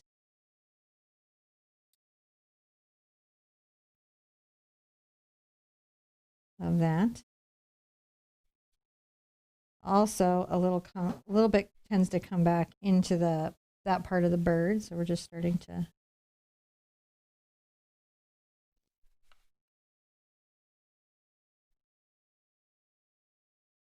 It's showing on him much more. I'm going to come at the front of his belly with a very lighter white.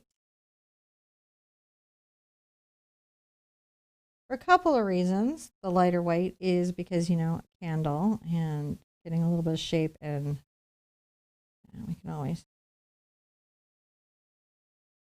you want to add a little black to it to create some shading. We're just making sure that we got a little belly here.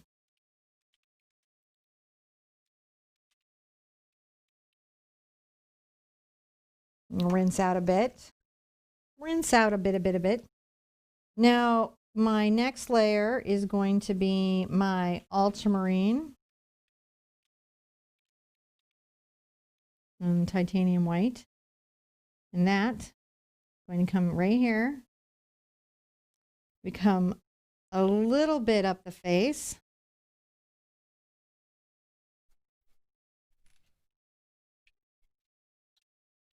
This has an interesting little pattern that it does.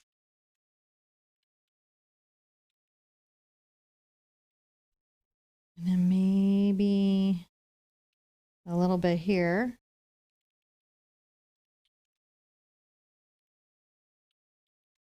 As I come back, I can get more into my phthalo blue. So we're just, again, painting some starting spots, right?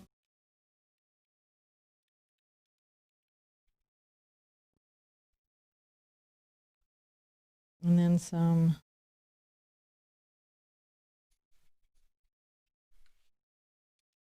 little wing stuff coming off here. So we're just trying to capture those little moments.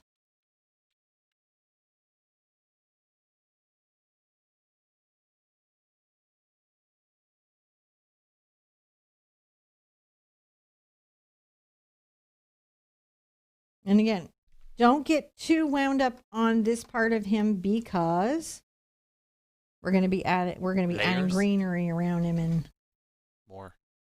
Some of that will disappear so completely that you wouldn't want to have overwhelmed your bird with it. Now, top of the head. I'm going to get into my phthalo blue. We're going to come up over the top and bring some of these little feathers more startlingly back.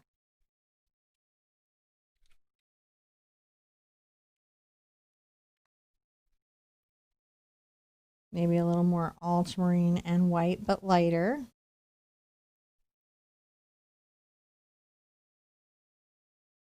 Kind of a layer. We may even kind of come here and layer some right here.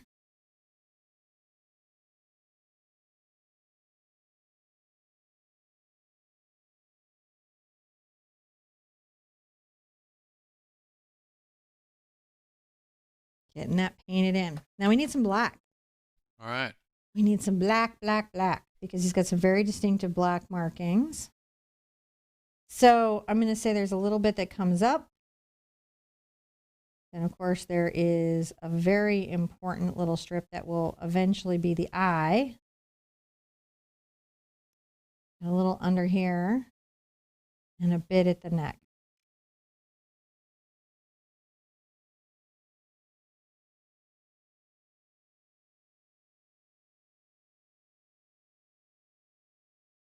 I can always get into my white and kind of highlight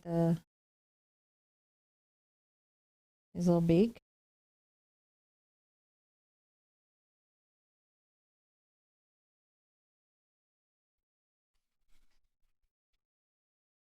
A little of my phthalo blue.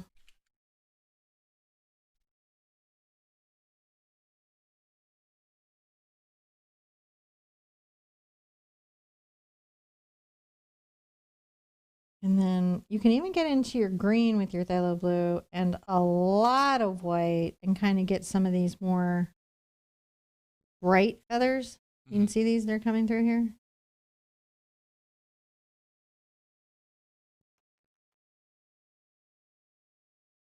I'm gonna get some of my white.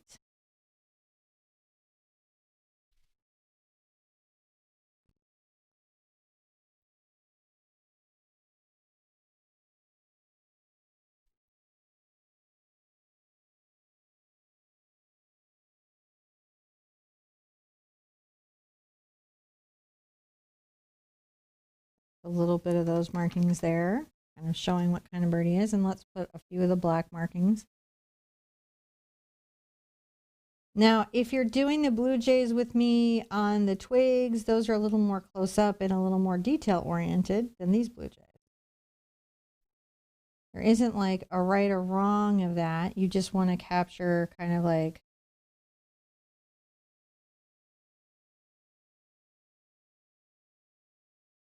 some of the feel around the little guys. I'm going to get a little bit of this and a little bit of my fluid paint.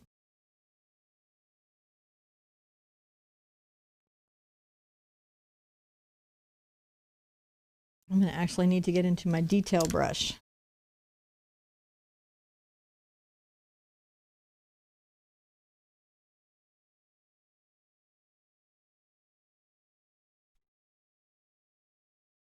Give me just 2 seconds. I got to put this my way so I can actually see it. Yeah, it's okay. We can see it. It's all right. Kind of do the little gray area that's around his little eye. I can come back with black, but it will help.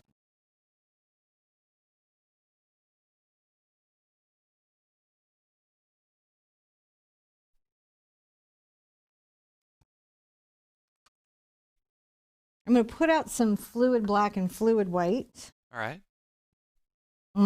Just again to help me with some of this detail stuff. It's just to give me a hand. So this is fluid black. This is fluid white. When you can't get these, craft paint will work. And why are you choosing the fluid paint? It's very heavily pigmented, but it's already thinned. Ah. Oh, I'm going to come in here.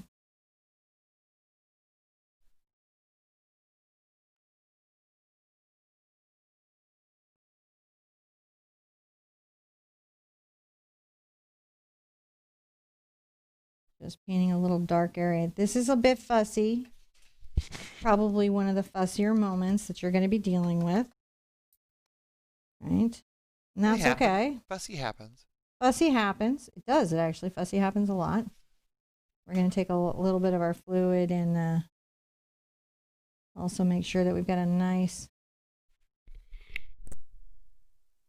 highlight right here. There, done.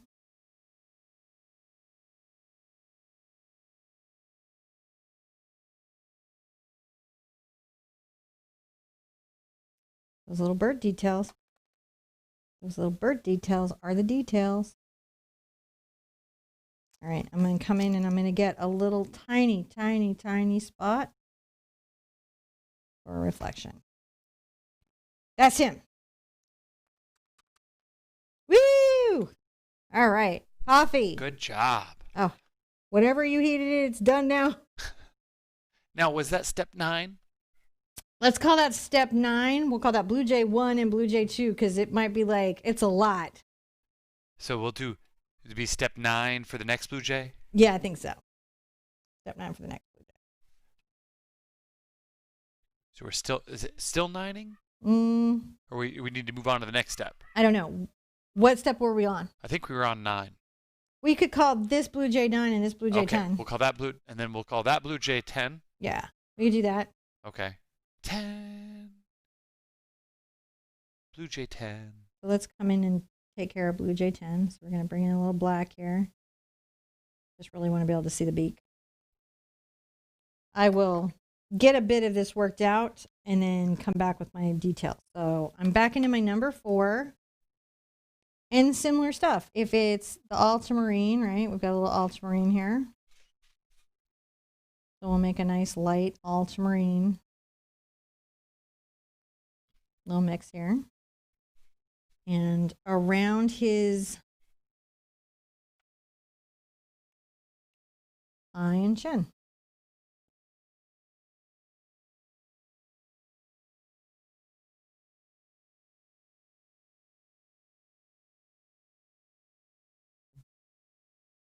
Kind of a bit, and then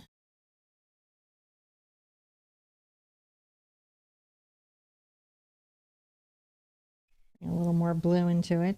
Mm-hmm. And then bring a little of that coming forward. There we go.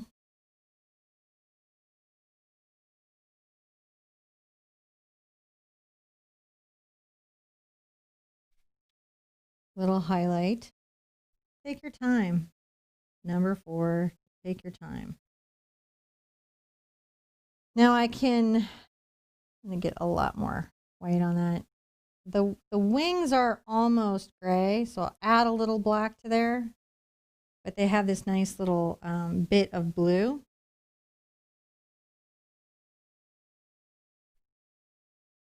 I'm going to thin this to make sure it's flowing off my brush nicely, or I'll get my fluid paint whenever is going to get me through.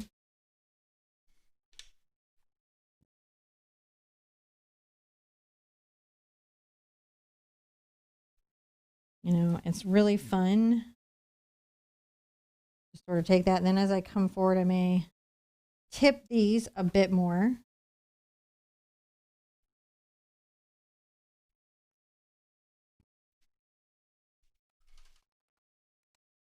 Now I'm going to get into my phthalo blue and a little bit of my white.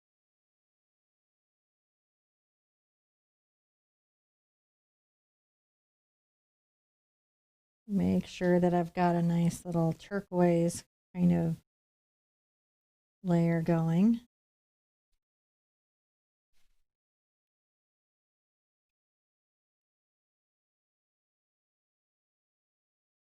And very, very light.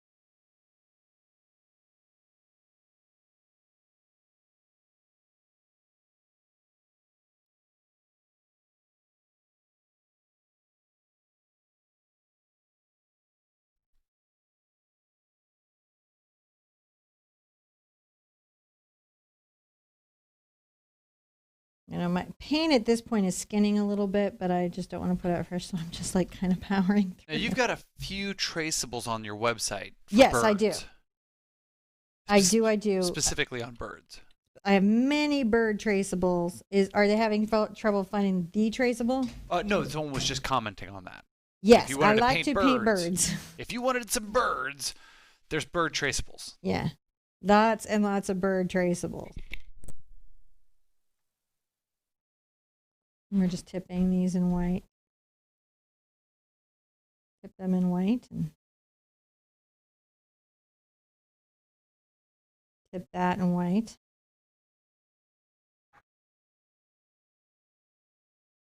Maybe bring a little bit of the blue there. Highlight that.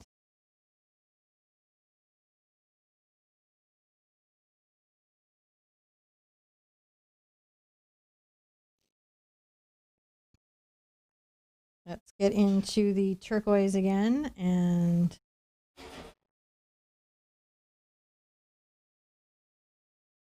then I really want to come in and maybe a little turquoise and white and really phthalo blue, very turquoisey. It's why I like to have both blues. It's why I like to have an ultramarine blue.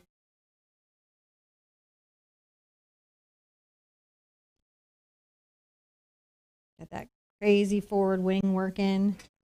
Get into my black, get into that gray that we had on the other wings. Tip these a bit. So we've got that nice forward wing.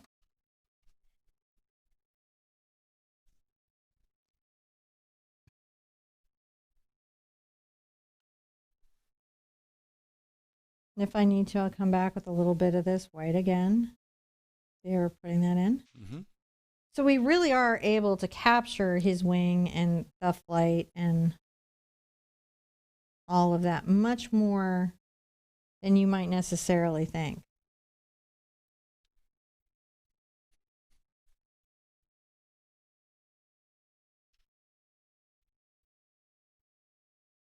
And come into some turquoise and some light, some of the phthalo blue.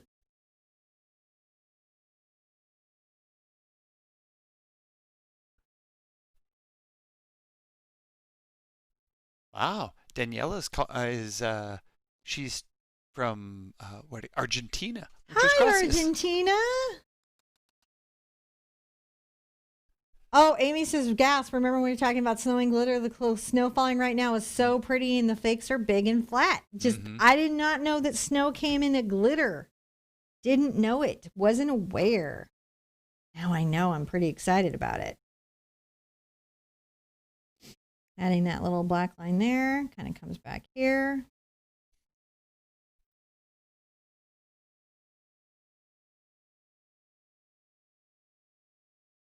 Bring that other little black back. And then there's definitely a bit of a pattern that comes down here that we've got to capture because he's visible in his patterns, right? So his patterns matter, you know, and I might come here and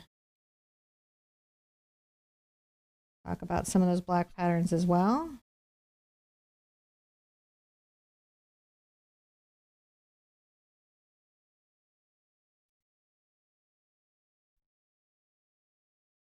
And we certainly have some here.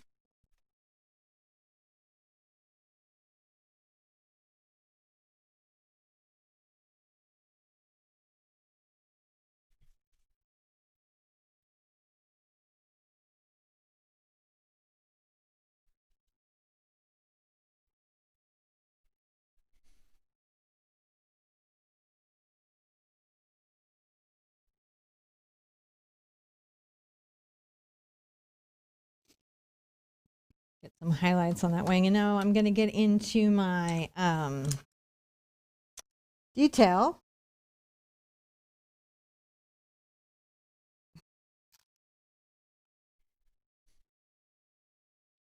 So I'm creating a little gray. It's just a slightly lighter than the jet black that's around his eye. And making like a little sesame seed shape.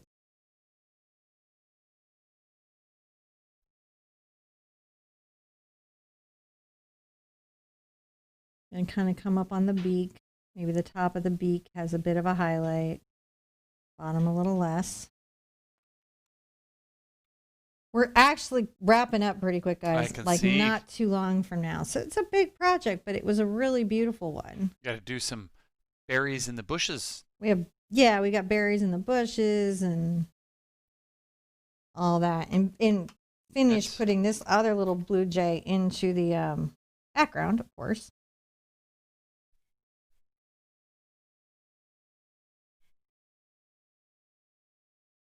And the front of his little eye reflection goes there. So there he is doing his little blue jay thing. Other little blue jays doing blue jay thing. You can put up a new step, John. Can I? You can do an 11. I could do a step 11. Yeah, I think so. All right, let's see. Step 11. I'm going to go back and get some greenery, though. Oh, yeah, I'm going to go back and get some greenery. And come here and make sure that this little bird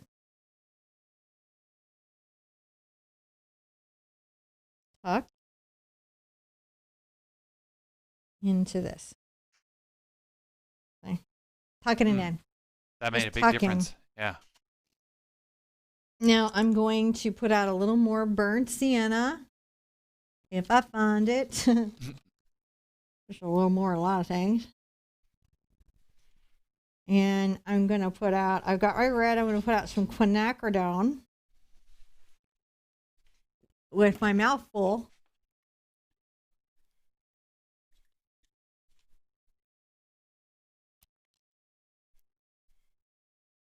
And I'm going to make some pine cones and some berries. So first I'm taking a little of that liquid black that I had, my number 4 round.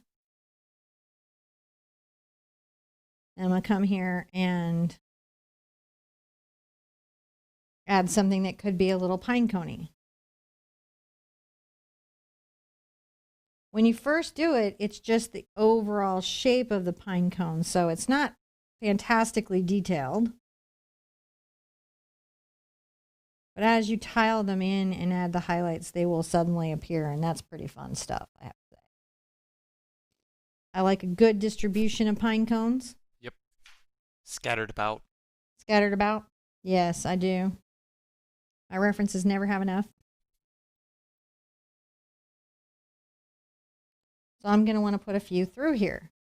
And again, I'm just touch pulling on the stroke and pulling this back. If you want to know how to do these pine cones, check any of the 16 by 20 winter lessons from this year because they all have written out PDFs and deep detailed explanations.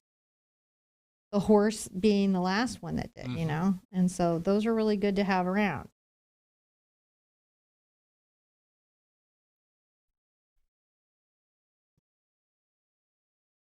When I get those well in hand, then I'm going to rinse out, come back, and I think I'm going to take a little bit of my yellow and my red, and I make a bit of an orange, and I mix it into my burnt sienna.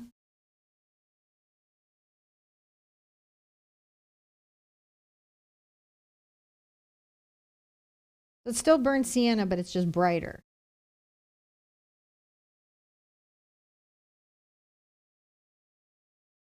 And I'm just catching some of the highlights for some of these pine cones.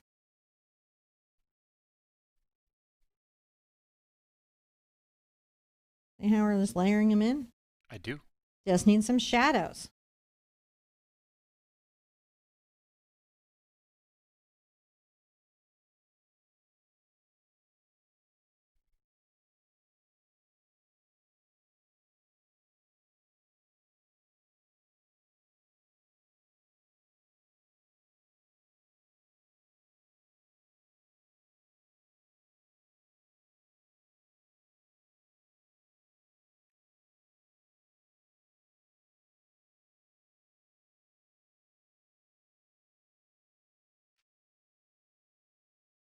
There we go. So we got a little pine cone in there.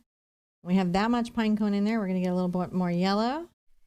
Grab some white. A little more white.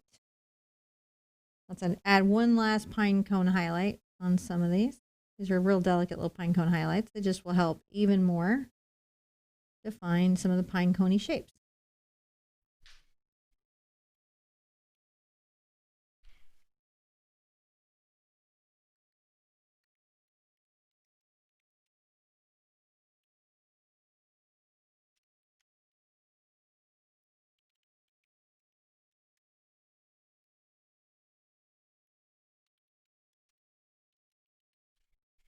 Those are nice, right? Mm-hmm. Look how lovely that is. This is coming along very well. What a wonderful winter fantasy painting. Oh, yeah. I'm going to take a little of my red and my quinacridone, and that's my first dark color.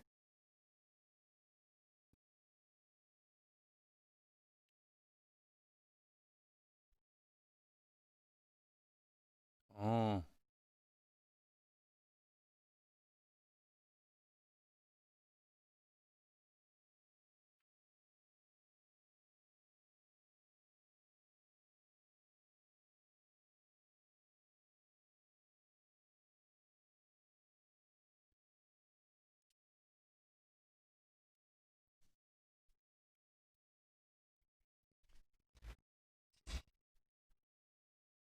All you can hear is the popping of the fire in the background. Pop, pop, Really? pop. I can't hear it. Every once in a Oh, while. nope, I can hear it. Never mind. You are correct. I can hear it.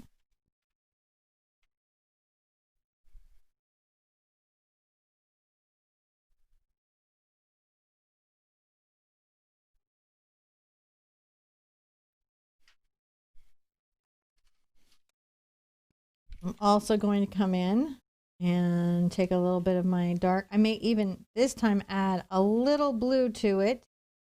Right? So it's real dark.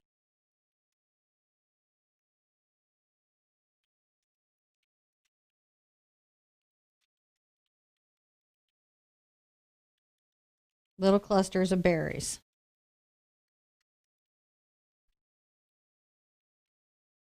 So I've just created a dark color. And these are like little spikes, little clusters. They're going to come out a bunch of different places. Wherever you put them. You know, now that you're putting them there.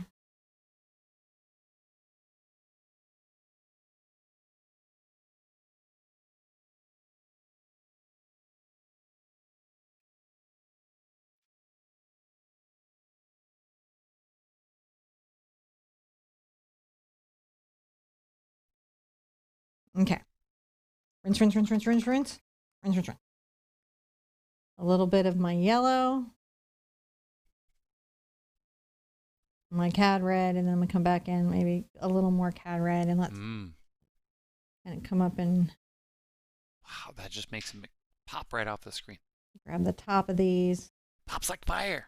Pops like fire. Is that our new thing? Pop like fire? I don't know. Ruby Rod. Pop, pop, pop, pop. Oh my gosh. If only I had a leopard spandex suit. I wonder how that actor feels about that role now. That was a great movie. I feel so, but I have to wonder, like, how does he feel about that role? I'd be pretty proud of it. It was, I mean, I would be, but we're big fans.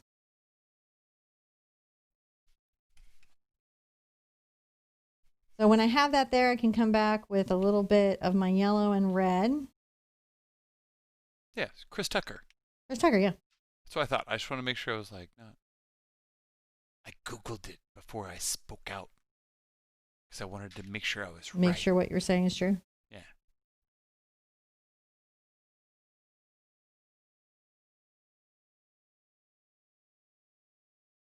A little bit of highlights.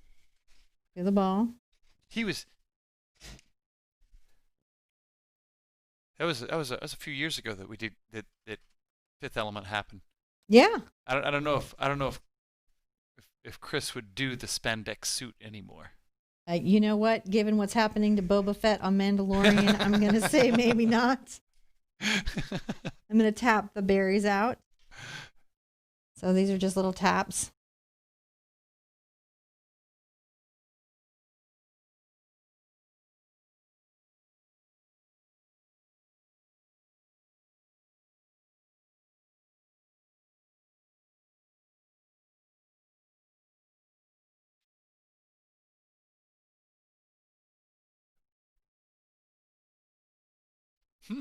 Rumor says that Prince was the original the person slated to go as Ruby Rod, which I could see.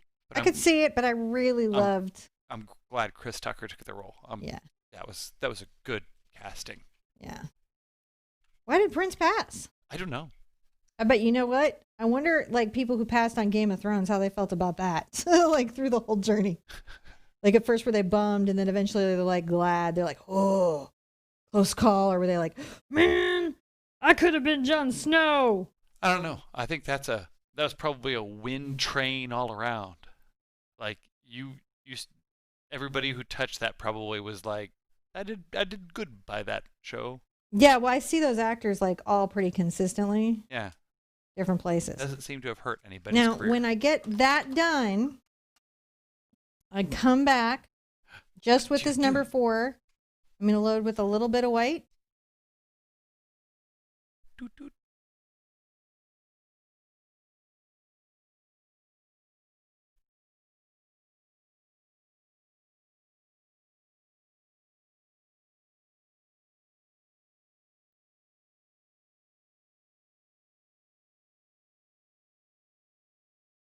Okay, guys. All right. We got to do is sign it. We got to just sign it. Sign it. Sign it. All I got to do is sign it.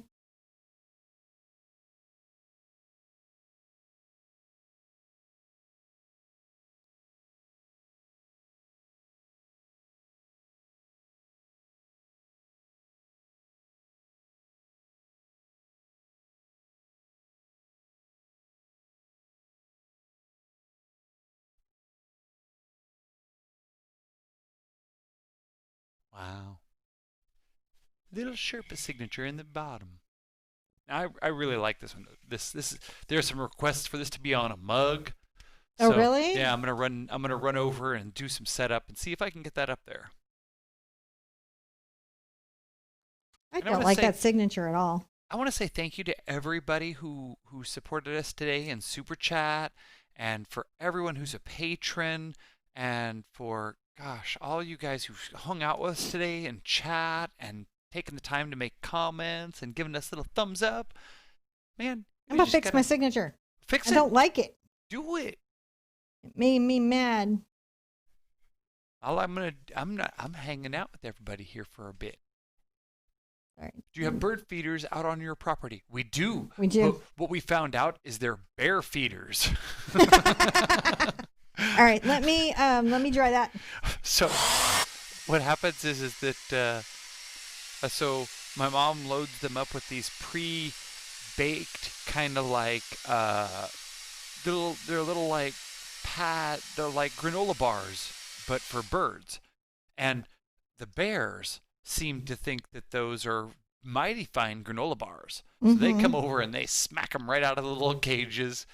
And boy, bears are strong. We have really big, strong metal bird hangers, and they just bend them like they're just wire hangers. Do they Just bend whoosh. them like Beckham? Dude, that guy could kick, but bears can bend steel. I'm telling you that. Anyway, yeah. So the bears have eaten all our bird food. The little bird cakes. They love It just, I'm sorry, guys. Sometimes the signature, I don't like how the signature comes out, and then I just go back and redo it. There you go. It's okay. It gave us time to talk about Bears. bears. The bears. And the birds. And the birds. The birds and the bears in Pennsylvania. The bears. The birds. The snowflakes. And so the bears are like, yes, I like the tasty cake. I will eat them, thank you.